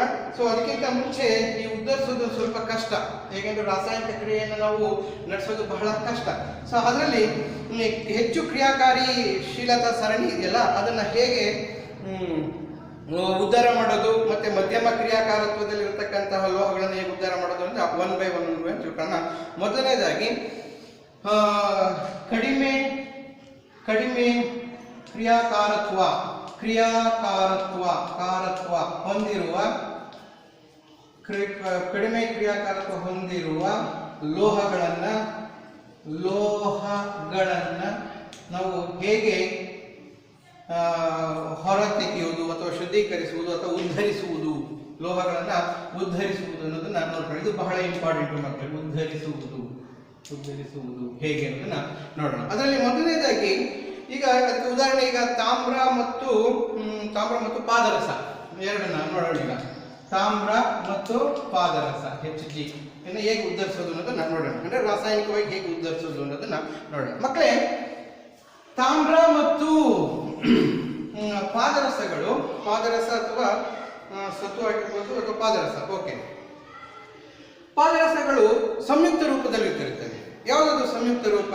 ಅದು ಸಲ್ಫೈಡ್ ಸಂಯುಕ್ತ ರೂಪದಲ್ಲಿ ದೊರೆಯುತ್ತದೆ. ತಾಮ್ರದ ಸಲ್ಫೈಡ್ ಮತ್ತು ಪಾದರಸದ ಸಲ್ಫೈಡ್ ರೂಪದಲ್ಲಿ ದೊರೆಯುತ್ತದೆ. ಹಾಗಾಗಿ ನಾವು ತಾಮ್ರದ ಸಲ್ಫೈಡ್ CuS ಮತ್ತೆ HgS, ಪಾದರಸದ ಸಲ್ಫೈಡ್ ಇವುಗಳನ್ನ ಹೇಗೆ ಉದ್ಧರಿಸೋದು ಅನ್ನೋದನ್ನ ಸ್ವಲ್ಪ ನೋಡೋಣ. ಕಡಿಮೆ ಕ್ರಿಯಾಕಾರತ್ವ ಹೊಂದಿರತಕ್ಕಂಥ ಲೋಹಗಳನ್ನ ನಾವು ಹೆಚ್ಚಿನ ಮಟ್ಟದಲ್ಲಿ ಕಾಯಿಸುವುದರಿಂದ ಉದ್ಧರಿಸ್ತೀವಿ. ಕಾಯಿಸುವುದರಿಂದ ಉದ್ಧರಿಸ್ತೇವೆ. ಸ್ವಲ್ಪ ಗಮನ ಹರಿಸಿ. ಈಗ HgS ಇದೆ, ಸಿನ್ನಬಾರ್ ಅಂತ ಕರಿತೀವಿ. 2HgS ಸಿನ್ನಬಾರನ್ನ ಆಮ್ಲಜನಕದೊಂದಿಗೆ ಕಾಯಿಸಿದಾಗ 3O2 ಆಮ್ಲಜನಕದೊಂದಿಗೆ ಕಾಯಿಸಿದಾಗ ನಮ್ಗೇನ್ ಬರ್ತದೆ? ಪಾದರಸದ ಆಕ್ಸೈಡ್ ದೊರೆಯುತ್ತದೆ. 2HgO ಪ್ಲಸ್ ಗಂಧಕದ ಡೈಆಕ್ಸೈಡ್ ದೊರೆಯುತ್ತೆ. ಅರ್ಥ ಆಯ್ತಲ್ಲ? ಸೊ ಒಂದು ಅಂಶ.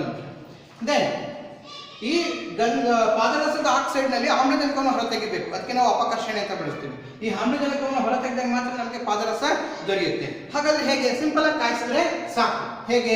HgO ಅನ್ನ ಕಾಯಿಸಿದಾಗ ನಮ್ಗೆ ಏನ್ ಕೊಡ್ತದೆ? Hg ಸಪರೇಟ್ ಆಗ್ತದೆ. ಪ್ಲಸ್ ಕಾಯಿಸೋದ್ರಿಂದ ಆಮ್ಲಜನಕ ಏನಾಗ್ತದೆ? ಬಿಡುಗಡೆ ಆಗ್ತದೆ, O2. ಸೊ ಇಲ್ಲಿ 2 ಹಾಕೋಣ, ಇಲ್ಲಿ 2 ಹಾಕೋಣ. ನೋಡಿ, ಸಿಂಪಲ್ ಆಗಿ ಕಾಯಿಸೋದ್ರಿಂದ, ಅದನ್ನು ನಾನು ಹೇಳಿರೋದು, ಕಾಯಿಸೋದ್ರಿಂದ. ಅದೇ ರೀತಿ ತಾಮ್ರದ ಸಲ್ಫೈಡ್ ಅನ್ನ ತೆಗೆದುಕೊಳ್ಳೋಣ. ತಾಮ್ರದ ಸಲ್ಫೈಡ್ ಉದಾಹರಣೆ CuS ಪ್ಲಸ್ O2 ಆಮ್ಲಜನಕದೊಂದಿಗೆ ಕಾಯಿಸಿದಾಗ, ಸ್ವಲ್ಪ ಪ್ರಮಾಣದಲ್ಲಿ ಕಾಯಿಸಿದಾಗ ಏನಾಗ್ತದೆ? ತಾಮ್ರದ ಆಕ್ಸೈಡ್ ಉಂಟಾಗ್ತದೆ. Cu2O ತಾಮ್ರದ ಆಕ್ಸೈಡ್, ಅದರ ಜೊತೆಗೆ ಗಂಧಕದ ಡೈಆಕ್ಸೈಡ್ ಕೂಡ ಬಿಡುಗಡೆ ಆಗ್ತದೆ. SO2 ತಾಮ್ರದ ಆಕ್ಸೈಡ್ 2Cu2O ಪ್ಲಸ್ ಆಮ್ಲಜನಕ 3O2 ಪ್ಲಸ್ 2Cu, ಅಲ್ಲಿಗೆ 2Cu 4 ಆಗ್ತದಲ್ಲ. ಓಕೆ, ನೋಡೋಣ ಎಷ್ಟಾಗ್ತದೆ. ಈಗ 2 ಇದೆ, 2 4 ಆಗ್ತದೆ. ಅಲ್ಲಿಗೆ ಗಂಧಕ 2 ಆಗ್ತದಲ್ಲ. ಸ್ವಲ್ಪ ಗಮನ ಹರಿಸಿ.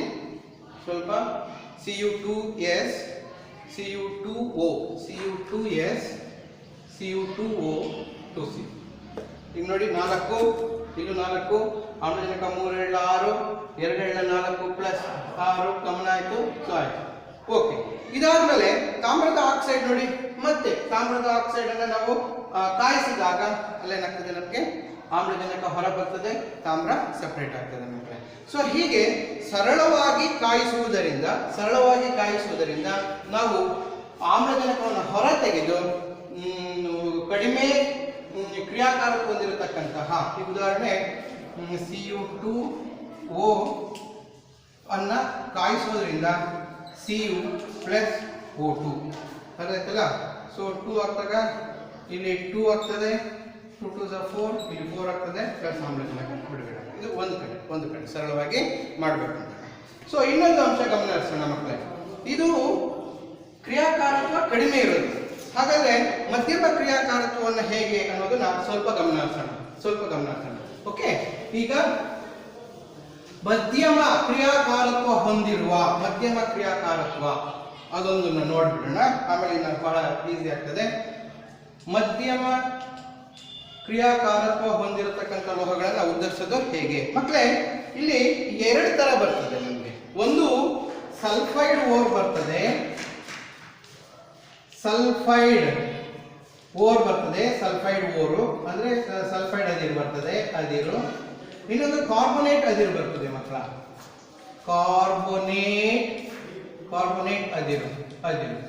ಸೊ ವ್ಯತ್ಯಾಸ ಏನು ಅನ್ನೋದನ್ನ ಸ್ವಲ್ಪ ಗಮನ ಹರಿಸೋಣ. ಇಲ್ಲಿ ಏನಾಗಿದೆ, ಈ ಸಲ್ಫೈಡ್ ಅದಿರನ್ನ ಏನ್ ಮಾಡಬೇಕು, ನಾವು ಹುರಿಬೇಕು, ಚೆನ್ನಾಗಿ ಹುರಿಬೇಕು.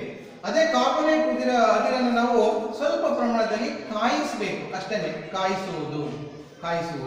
ಈ ರೀತಿ ಮಾಡೋದ್ರಿಂದ ನಾವು ಲೋಹಗಳನ್ನ ಬೇರ್ಪಡಿಸೋದಕ್ಕೆ ಸಹಾಯ ಆಗ್ತದೆ. ಅದಕ್ಕೆ ಹೆಚ್ಚಾಗಿ ನಾವು ಯಾವುದೇ ಲೋಹದೊಂದಿಗೆ ಆಮ್ಲಜನಕ ಇದ್ರೆ ಅದನ್ನು ಅಪಕರ್ಷಣಕಾರಿಯಾಗಿ ಬಳಸ್ತೀವಿ, ಹೌದಲ್ಲ?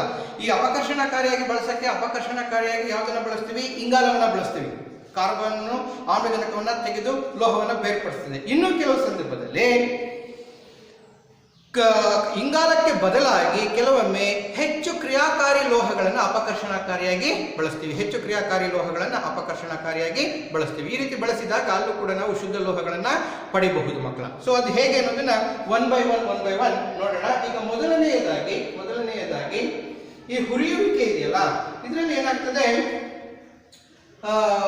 ತಾಮ್ರದ ಝಡನ್ ಅಂದ್ರೆ ಸತುವಿನ ಸಲ್ಫೈಡ್ ಅನ್ಕೊಳ್ಳಿ, ಝಡನೆಸ್. ಅದನ್ನ ಫಸ್ಟ್ ನಾವೇನ್ ಮಾಡಬೇಕು, ಆಮ್ಲಜನಕದೊಂದಿಗೆ ವರ್ತಿಸಬೇಕು. ಸೊ ಆಮ್ಲಜನಕದೊಂದಿಗೆ ವರ್ತಿಸಿದಾಗ ನಮಗೆ ಸತುವಿನ ಆಕ್ಸೈಡ್ ಉಂಟಾಗ್ತದೆ, 2ZnO ಪ್ಲಸ್ ಗಂಧಕದ ಡೈಆಕ್ಸೈಡ್ ಉಂಟಾಗ್ತದೆ. ಸೊ ಗಂಧಕದ ಡೈಆಕ್ಸೈಡ್ ಉಂಟಾದಾಗ ನೆಕ್ಸ್ಟ್ ಆಮ್ಲಜನಕವನ್ನ ತೆಗಿಬೇಕು ಅಂದ್ರೆ ಏನ್ ಮಾಡ್ತೀವಿ ನಾವು, ZnO ಸಾರಜನಕದ ಆಕ್ಸೈಡ್ ಅನ್ನ ಹೊರ ತೆಗಿಬೇಕು. ಆವಾಗ ಅಪಕರ್ಷಣಕಾರಿಯನ್ನ ಬಳಸ್ತೀವಿ. ಯಾವುದದು ಅಪಕರ್ಷಣಕಾರಿ? ಇಂಗಾಲ. ಓಕೆ, ಅದೊಂದು ಕಡೆ. ಇನ್ನೊಂದು ಸಲ್ಫೈಡ್ ಅದಿರಿದೆ, ಇಲ್ಲಿ ನಮಗೆ ಬೇಕಾದ ಸಲ್ಫೈಡ್ ಅದಿರನ್ನ ಹುರಿಬೇಕು, ಚೆನ್ನಾಗಿ ಹುರಿಬೇಕು, ಆಮ್ಲಜನಕದೊಂದಿಗೆ ಹುರಿಬೇಕು. ಅದೇ ರೀತಿ ಜಿಂಕ್ ಕಾರ್ಬನೇಟ್, ZnCO3 ಪ್ಲಸ್ ಇಲ್ಲಿ ನಾವು ಆಮ್ಲಜನಕದ ಅವಶ್ಯಕತೆ ಇಲ್ಲ, ಜಸ್ಟ್ ಕಾಯಿಸಿದ್ರೆ ಸಾಕು. ಏನ್ ಕೊಡ್ತದೆ ನಮಗೆ? ZnO ಪ್ಲಸ್ CO3 ಕೊಡ್ತದೆ, ZnO ಪ್ಲಸ್ CO3 ಅನ್ನ ಕೊಡ್ತದೆ, CO2 ಕಾರ್ಬನ್ ಡೈಆಕ್ಸೈಡ್ ಅನ್ನ ಕೊಡ್ತದೆ. ಸೊ ಈ ರೀತಿ ಕಾರ್ಬನ್ ಡೈಆಕ್ಸೈಡ್ ಅನ್ನ ಕೊಡುತ್ತೆ. ನಮ್ಗೆ ಇರತಕ್ಕಂತಹ ಜಿಂಕ್ ಆಕ್ಸೈಡ್ ಎರಡರಲ್ಲೂ ಕೂಡ ಆಮ್ಲಜನಕವನ್ನ ತೆಗಿಬೇಕು ಅಂದ್ರೆ ನಾವು ಇಂಗಾಲವನ್ನ ನಾವು ಅಪಕರ್ಷಣಕಾರಿಯಾಗಿ ಬಳಸಬೇಕು. ಸೊ ಇಂಗಾಲವನ್ನು ಅಪಕರ್ಷಣಕಾರಿಯಾಗಿ ಬಳಸಿದಾಗ ZnO ಪ್ಲಸ್ C ಗಿವ್ಸ್, ನೋಡಿ ಸತು ಸಪರೇಟ್ ಆಗ್ತದೆ, ಇಂಗಾಲದ ಮಾನಾಕ್ಸೈಡ್ ಬಿಡುಗಡೆ ಆಗ್ತದೆ, ಅರ್ಥ ಆಯ್ತಲ್ಲ? ಲೋಹದ ಆಕ್ಸೈಡ್ಗಳೇನಿದೆ ಅವುಗಳನ್ನ ಲೋಹಗಳಿಂದ ಬೇರ್ಪಡಿಸಬೇಕು ಅಂದ್ರೆ ಇಂಗಾಲವನ್ನ ಅಪಕರ್ಷಣಕಾರಿಯಾಗಿ ಬಳಸ್ತೀವಿ, ಕಂಡೀಷನ್ 1. ಆದರೆ ಕೆಲವೊಮ್ಮೆ ಅಪಕರ್ಷಣಕಾರಿಯಾಗಿ ನಾವು ಕ್ರಿಯಾಕಾರಿ ಲೋಹಗಳನ್ನು ಕೂಡ ಬಳಸ್ತೀವಿ. ಸೊ ಅದನ್ನ ಒಂದು ನಿಮಿಷ ನೋಡ್ಬಿಡೋಣ. ಈ ಉದಾಹರಣೆಯಾಗಿ ನಾವೇನ್ ಮಾಡ್ಬೋದು ಅಂದ್ರೆ, ಇಲ್ಲಿ ಒಂದು ಉದಾಹರಣೆ ತೆಗೆದುಕೊಳ್ಳೋಣ. ಮ್ಯಾಂಗನೀಸ್ ಡೈಆಕ್ಸೈಡ್ ಏನಿದೆಯಲ್ಲ, 3MnO2 ಪ್ಲಸ್ ಕ್ರಿಯಾಕಾರಿನಲ್ಲಿ 4 ಅಲ್ಯೂಮಿನಿಯಂ ನೊಂದಿಗೆ ವರ್ತಿಸಿದಾಗ ಏನಾಗ್ತದೆ? ಅದು Mn ಮ್ಯಾಂಗನೀಸ್ ಮತ್ತು ಅಲ್ಯೂಮಿನಿಯಂ ಆಕ್ಸೈಡ್ ಸಪರೇಟ್ ಆಗ್ತದೆ, Al2O3 ಅಲ್ಯೂಮಿನಿಯಂ ಆಕ್ಸೈಡ್. ಸೊ ಇದು 2 Al. ನೋಡಿ, ಮ್ಯಾಂಗನೀಸ್ ಜೊತೆ ಇರತಕ್ಕಂಥ ಆಮ್ಲಜನಕವನ್ನು ಅಪಕರ್ಷಣೆ ಮಾಡೋದಕ್ಕೆ ಅಲ್ಯೂಮಿನಿಯಂ ಬಳಸಿದ್ದೀವಿ, ಅಲ್ಯೂಮಿನಿಯಂ ಆಕ್ಸೈಡ್ ಉಂಟಾಗಿದೆ, ಮ್ಯಾಂಗನೀಸ್ ಸಪರೇಟ್ ಆಗಿದೆ. ಅರ್ಥ ಆಯ್ತಾ ಮಕ್ಕಳೇ? ಇನ್ನೊಂದು ಉದಾಹರಣೆ, ಇದು ಬಹಳ ಫೇಮಸ್ ಉದಾಹರಣೆ, ಯಾವುದಂದ್ರೆ ಥರ್ಮೈಟ್ ಕ್ರಿಯೆ ಅಂತ ಬರ್ತದೆ. ಥರ್ಮೈಟ್ ಕ್ರಿಯೆ ಸೊ ಹೇಗೆ ಅನ್ನೋದನ್ನ ಸ್ವಲ್ಪ ನೋಡೋಣ. ಥರ್ಮೈಟ್ ಕ್ರಿಯೆ ಬಹಳ ಇಂಪಾರ್ಟೆಂಟ್ ಇದು. ಯಾಕೆ ಅಂದ್ರೆ ಥರ್ಮೈಟ್ ಕ್ರಿಯೆ ಬಹಳ ಇಂಪಾರ್ಟೆಂಟ್. ಕಾರಣ ಈ ಥರ್ಮೈಟ್ ಕ್ರಿಯೆಯಿಂದ ಈ ರೈಲ್ವೆ ಹಳಿಗಳು, ರೈಲ್ವೆ ಭಾಗಗಳು ಏನಾದರೂ ತುಂಡಾಗಿದ್ರೆ ಅಥವಾ ಮುರಿದಿದ್ರೆ, ಬಿರುಕು ಬಂದಿದ್ರೆ ಅವುಗಳನ್ನು ಮುಚ್ಚೋದಕ್ಕೆ ಈ ಥರ್ಮೈಟ್ ಕ್ರಿಯೆಯನ್ನ ಬಳಸ್ತೀವಿ. ಇಲ್ಲೂ ಕೂಡ ಅಷ್ಟೇ ಸಿಂಪಲ್ ಆಗಿ ನಾವು ಮಾಡ್ತೀವಿ, ಅಲ್ಯೂಮಿನಿಯಂ ಅನ್ನ ಅಪಕರ್ಷಣಕಾರಿಯಾಗಿ ಬಳಸ್ತೀವಿ. ಅಲ್ಯೂಮಿನಿಯಂನ ನೋಡಿ, ಕಬ್ಬಿಣದ ಆಕ್ಸೈಡ್ Fe2O3 ಪ್ಲಸ್ ಅಲ್ಯೂಮಿನಿಯಂನೊಂದಿಗೆ ಕಾಯಿಸಿದಾಗ ಗಿವ್ಸ್ ಏನನ್ನ ಕೊಡ್ತದೆ? 2Fe. ಕಬ್ಬಿಣ ಸಪರೇಟ್ ಆಗ್ತದೆ. ಕಬ್ಬಿಣದ ಹಳಿಯಲ್ಲಿ ಎಲ್ಲೆಲ್ಲಿ ಬಿಡ್ಕೊಂಡಿರ್ತದಲ್ಲ ಕಬ್ಬಿಣ ಸೇರ್ಕೊಂಡಿರ್ತದೆ. ಅದ್ರ ಜೊತೆಗೆ aluminium oxide Al2O3 aluminium oxide plus ಶಾಖ ಬಿಡುಗಡೆ ಆಗುವ ಶಾಖಕ್ಕೆ ಆ ಘನರೂಪದ ಲೋಹಗಳು ದ್ರವರೂಪಕ್ಕೆ ಬಂದ್ಬಿಟ್ಟಿರ್ತವೆ. ಆ ಹಳಿ, ಶುದ್ಧ ಕಬ್ಬಿಣದ ಹಳಿನಲ್ಲಿ ಕಬ್ಬಿಣ ಏನಾಗಿರ್ತದೆ ಸೇರ್ಕೊಂಡು ಆ ಬಿರುಕನ್ನ ಮುಚ್ಚಿರ್ತದೆ. ಅರ್ಥ ಆಯ್ತಾ ಮಕ್ಕಳೇ? ಸೊ ಹಾಗಾಗಿ ಇದನ್ನು ನಾವು ಥರ್ಮೈಟ್ ಕ್ರಿಯೆ ಅಂತ ಕರಿತೀವಿ. ಕಬ್ಬಿಣದ ಆಕ್ಸೈಡ್ ಅನ್ನ ಅಲ್ಯೂಮಿನಿಯಂನೊಂದಿಗೆ ವರ್ತಿಸಿದಾಗ ಕಬ್ಬಿಣ ದ್ರವರೂಪ ಬಂದು ಅದು ಎಲ್ಲೆಲ್ಲಿ ಬಿರುಕುಕೊಂಡಿರ್ತದೋ, ಎಲ್ಲೆಲ್ಲಿ ಮುರಿದೋಗಿರ್ತದೋ, ಎಲ್ಲಿ ತುಂಬಬೇಕು ಅಂತವೋ ಅಲ್ಲೆಲ್ಲ ಕಡೆ ತುಂಬಿಕೊಂಡಿರ್ತದೆ. ಅದರ ಜೊತೆಗೆ ಅಲ್ಯೂಮಿನಿಯಂ ಆಕ್ಸೈಡ್ ಉಂಟಾಗ್ತದೆ, ಜೊತೆಗೆ ಶಾಖನೂ ಕೂಡ ಬಿಡುಗಡೆ ಆಗ್ತದೆ ಮಕ್ಕಳ. ಸೊ ಈ ಅಪಕರ್ಷಣ ಕ್ರಿಯೆನಲ್ಲಿ ಕೂಡ ಏನಾಗ್ತದೆ? ಶಾಖ ಬಿಡುಗಡೆ ಆಗ್ತದೆ ಮಕ್ಕಳ. ಸೊ ಹೀಗೆ ಒಂದಲ್ಲ ಒಂದು ರೀತಿಯಾಗಿರತಕ್ಕಂಥ ಲೋಹಗಳನ್ನು ನಾವು ಉದ್ಧರಿಸೋದಕ್ಕೆ ನಾವೇನ್ ಮಾಡ್ತೀವಿ? ಅನೇಕ ರೀತಿಯ ರಾಸಾಯನಿಕ ಕ್ರಿಯೆಗಳನ್ನ ಮಾಡ್ತೀವಿ ಮಕ್ಕಳೇ. ಸೊ ಇಷ್ಟೆಲ್ಲ ಆದ್ಮೇಲೆ ಮಕ್ಕಳೇ, ಲೋಹಗಳು ನಮ್ಗೆ ಎಲ್ಲರೂ ಒಂದೊಂದು ಕಡೆಯಿಂದ ದೊರೀತಾ ಇರ್ತವೆ. ದೊರೆತಾಗ ಯಾವ ರೀತಿ ದೊರೀತವೆ, ಹೇಗೆ ದೊರೀತವೆ ಅನ್ನೋದನ್ನ ನೋಡೋಣ. ಅದಕ್ಕಿಂತ ಮುಂಚೆ ಮಧ್ಯಮ ಕ್ರಿಯಾಕಾರಿ, ಕಡಿಮೆ ಕ್ರಿಯಾಕಾರಿ ಮತ್ತು ಅತಿ ಹೆಚ್ಚು ಕ್ರಿಯಾಕಾರಿ ಇರತಕ್ಕಂಥ ಲೋಹಗಳನ್ನ ಹೇಗೆ ಉದ್ಧರಿಸೋದು ಅಂತ ಹೇಳಿದಾಗ ನೇರವಾಗಿ ಹೇಳ್ಬಿಡ್ತೀನಿ. ಹೆಚ್ಚು ಕ್ರಿಯಾಕಾರಿ ಲೋಹಗಳಾಗಿರತಕ್ಕಂತಹ ಸೋಡಿಯಂ ಆಗಿರ್ಬೋದು, ಪೊಟ್ಯಾಷಿಯಂ ಆಗಿರ್ಬೋದು, ಕ್ಯಾಲ್ಸಿಯಂ ಆಗಿರ್ಬೋದು, ಇವುಗಳನ್ನು ನಾವೇನ್ ಮಾಡ್ತೀವಿ? ವಿದ್ಯುತ್ ವಿಭಜನಾ ಕ್ರಿಯೆಯಿಂದ ನಾವು ಉದ್ಧಾರಣೆ ಮಾಡ್ತೀವಿ. ಯಾವ್ಯಾವುದನ್ನ? ಸೋಡಿಯಂ ಆಗಿರ್ಬೋದು, ಕ್ಯಾಲ್ಸಿಯಂ ಆಗಿರ್ಬೋದು, ಪೊಟ್ಯಾಷಿಯಂ ಆಗಿರ್ಬೋದು, ಇವುಗಳನ್ನೆಲ್ಲವನ್ನು ಕೂಡ ನಾವೇನ್ ಮಾಡ್ತೀವಿ? ಮೆಗ್ನೀಷಿಯಮು, ಅಲ್ಯೂಮಿನಿಯಂ ಇವೆಲ್ಲ ಏನಿದೆ ಇವುಗಳನ್ನ ವಿದ್ಯುತ್ ವಿಭಜನಾ ಕ್ರಿಯೆಯಲ್ಲಿ ನಾವು ಉದ್ಧಾರಣೆ ಮಾಡ್ತೀವಿ ಅಂದ್ರೆ ಶುದ್ಧೀಕರಣದೆಲ್ಲ ವಿದ್ಯುತ್ ವಿಭಜನೆಯಲ್ಲಿ. ಯಾಕೆಂದ್ರೆ ರಾಸಾಯನಿಕ ಕ್ರಿಯೆಗೆ ಒಳಪಡಿಸೋದು ಬಹಳ ಕಷ್ಟ. ಹಾಗಾಗಿ ವಿದ್ಯುತ್ ವಿಭಜನಾ ಕ್ರಿಯೆಯಲ್ಲಿ ನಾವು ಅತಿ ಹೆಚ್ಚು ಕ್ರಿಯಾಕಾರಿ ಲೋಹಗಳು ಏನಿದೆ ಅವುಗಳನ್ನ, ಅದರಲ್ಲಿ ಪೊಟ್ಯಾಷಿಯಂ ಆಗಿರ್ಬೋದು, ಸೋಡಿಯಂ ಆಗಿರ್ಬೋದು, ಕ್ಯಾಲ್ಸಿಯಂ ಆಗಿರ್ಬೋದು, ಮೆಗ್ನೀಷಿಯಂ ಮತ್ತು ಅಲ್ಯೂಮಿನಿಯಂಗಳನ್ನು ನಾವು ಬೇರ್ಪಡಿಸೋದಕ್ಕೆ ಸಹಾಯವನ್ನ ಮಾಡ್ತೀವಿ. ಅರ್ಥ ಆಯ್ತಾ ಮಕ್ಕಳೇ? ಸೊ ಅದ್ರ ಜೊತೆಗೆ ಈ ಕೆಲವು ಲೋಹಗಳು ಏನಿದೆಯಲ್ಲ, ಸತು, ಕಬ್ಬಿಣ, ಸೀಸ ಮತ್ತು ತಾಮ್ರ, ಇವುಗಳನ್ನು ಅಪಕರ್ಷಣೆಗೆ ಒಳಪಡಿಸಿ ನಾವು ಉದ್ಧಾರಣೆ ಮಾಡ್ತೀವಿ. ಅದ್ರ ಜೊತೆಗೆ ಈ ಶುದ್ಧ ನಾವು ಚಿನ್ನ ಮತ್ತು ಬೆಳ್ಳಿ ಏನಿದೆ ಇದನ್ನು ಯಾವ ಕ್ರಿಯೆಗೂ ನಾವು ಒಳಪಡಿಸದೆ ಸಾಧಾರಣ ಕ್ರಿಯೆಯಲ್ಲಿ ಶುದ್ಧ ರೂಪದಲ್ಲಿ ದೊರೆಯೋದ್ರಿಂದ ಇವುಗಳನ್ನ ನಾವು ರಾಸಾಯನಿಕ ಕ್ರಿಯೆಗಾಗಿ, ವಿದ್ಯುತ್ ವಿಭಜನಾ ಕ್ರಿಯೆಗಾಗಿ ನಾವು ಒಳಪಡಿಸೋದಿಲ್ಲ ಮಕ್ಕಳೇ. ಇದು ಒಂದು ಹಂತ. ಇದೆಲ್ಲ ಆದ್ಮೇಲೆ ಮಕ್ಕಳೇ ನಿಮ್ಗೆ ಒಂದು ಅಂಶ ಗಮನದಲ್ಲಿರಲಿ. ನಮಗೆ ಯಾವುದೇ ಲೋಹ ಮತ್ತು ಅಲೋಹಗಳನ್ನ ಶುದ್ಧ ರೂಪದಲ್ಲಿ ಪಡ್ಕೋಬೇಕು ಅಂದಾಗ ನಮ್ಗೆ ಏನಾಗ್ತದೆ? ಒಂದು ಅಂಶ ನಾವು ಗಮನದಲ್ಲಿ ಇಟ್ಕೋಬೇಕು. ಏನಂದ್ರೆ, ಕೆಲವು ಲೋಹಗಳನ್ನ ವಿದ್ಯುತ್ ವಿಭಜನಾ ಕ್ರಿಯೆಯಲ್ಲಿ, ವಿದ್ಯುತ್ ವಿಭಜನಾ ವಿಧಾನದಿಂದ ನಾವು ಏನ್ ಮಾಡ್ತೀವಿ? ಉದ್ಧಾರ ಮಾಡ್ತೀವಿ. ಈ ರೀತಿ ಉದ್ಧಾರ ಮಾಡ್ಬೇಕಾದ್ರೆ ನಾವು ಈ ಉದಾಹರಣೆ ನಿಮಗೆ ತಾಮ್ರ ಅಂತ ಕೊಟ್ಟಿದ್ದಾರೆ ಅಂತ ಹೇಳಿ, ಪುಸ್ತಕದಲ್ಲಿ ತಾಮ್ರವನ್ನ ಕೊಟ್ಟಿದ್ದಾರೆ, ತಾಮ್ರದ ಚಿತ್ರ. ಸೊ ತಾಮ್ರವನ್ನ ನಾವು ಶುದ್ಧೀಕರಿಸಬೇಕು ಅಂದ್ರೆ ಈ ಶುದ್ಧೀಕರಣದಲ್ಲಿ ನಾವು ಏನ್ ಮಾಡ್ತೀವಿ? ತಾಮ್ರದ ಸಲ್ಫೇಟ್ ದ್ರಾವಣವನ್ನ ಬಳಸಬೇಕು. Cu+SO4 ಈ ದ್ರಾವಣವನ್ನು ಬಳಸಿದಾಗ ದ್ರಾವಣದಲ್ಲಿ ತಾಮ್ರದ ಅಯಾನುಗಳು ಮತ್ತು ಸಲ್ಫೇಟ್ನ ಅಯಾನುಗಳು ವಿದ್ಯುತ್ ಹರಿಯೋದಕ್ಕೆ ಸಹಾಯವನ್ನ ಮಾಡ್ತವೆ. ಅರ್ಥ ಆಯ್ತಾ ಮಕ್ಕಳ? ವಿದ್ಯುತ್ ಹರಿಯೋದಕ್ಕೆ ಸಹಾಯ ಮಾಡಿದಾಗ ಶುದ್ಧ ತಾಮ್ರ ಏನಾಗ್ತದೆ? ವಿದ್ಯುತ್ನ ಧನಾಗ್ರದಲ್ಲಿ ಸಂಗ್ರಹಣೆ ಆಗ್ತದೆ. ವಿದ್ಯುತ್ ಸಂಪರ್ಕವಿರತಕ್ಕಂತಹ ವಿದ್ಯುತ್ನ ಧನಾಗ್ರದಲ್ಲಿ, ಅದನ್ನು ನಾವು ಕ್ಯಾಥೋಡ್ ಅಂತ ಕರಿತೀವಿ. ಏನಂತ ಕರಿತೀವಿ? ಕ್ಯಾಥೋಡ್ ಅಂತ ಕರಿತೀವಿ. ವಿದ್ಯುತ್ ಧನಾಗ್ರದಲ್ಲಿ. ಶುದ್ಧ ತಾಮ್ರ ವಿದ್ಯುತ್ನ ಧನಾಗ್ರದಲ್ಲಿ. ಅಶುದ್ಧತೆ ಏನಿರುತ್ತದಲ್ಲ, ಅಶುದ್ಧ ತಾಮ್ರ ಅಥವಾ ಮಡ್ಡಿ ಅಂತ ಕೂಡ ಕರಿತೀವಿ, ಅದು ಏನಾಗ್ತದೆ? ಋಣಾಗ್ರದಲ್ಲಿ ಸಂಗ್ರಹಣೆ ಆಗ್ತದೆ. ಅದು ಯಾವುದಂದ್ರೆ ಆನೋಡ್. ಏನಂತ ಕರಿತೀವಿ? ಆನೋಡ್ ಅಂತ ಕರಿತೀವಿ. ಸೊ ಧನಾಗ್ರ ಪ್ಲಸ್ ಆಗಿರ್ತದೆ, ಧನಾಗ್ರ ಕ್ಯಾಥೋಡ್ ಅಲ್ಲಿ ಧನಾಗ್ರ ಯಾವುದು ಶುದ್ಧ ತಾಮ್ರ, ಇದು ಋಣಾಗ್ರ ಆಗ್ತದೆ ಮಕ್ಕಳ. ವಿದ್ಯುತ್ನ ಋಣಾಗ್ರ, ಇದು ವಿದ್ಯುತ್ನ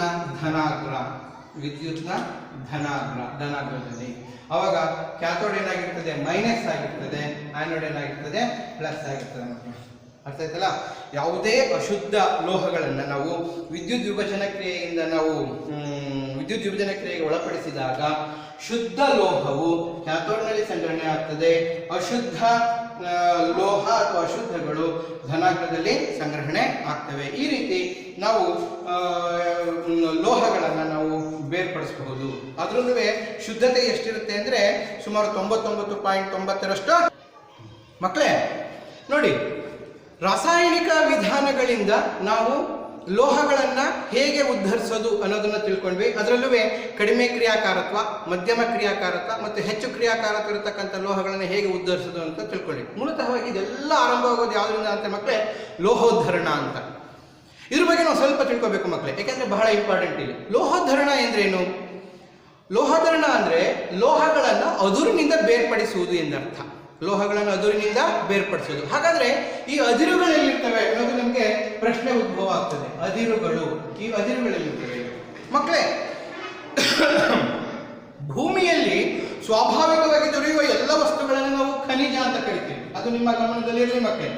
ಭೂಮಿಯಲ್ಲಿ ಯಾವುದೇ ವಸ್ತು ದೊರೆಯಲಿ ಅದು ಮನುಷ್ಯನಿಗೆ ಪ್ರಯೋಜನಕಾರಿಯಾಗಿದ್ರೆ ಖನಿಜ. ಈ ಖನಿಜಗಳಲ್ಲಿ ಲೋಹದ ಅಂಶ ಯಾವಾಗ ಜಾಸ್ತಿ ಆಗಿರ್ತದೆ, ಲೋಹದ ಅಂಶ ಹೆಚ್ಚಾಗಿರ್ತದಲ್ಲ, ಅದನ್ನ ನಾವು ಅದಿರು ಅಂತ ಕರಿತೀವಿ. ಕ್ಲಿಯರ್ ಇರಲಿ ಮಕ್ಕಳು.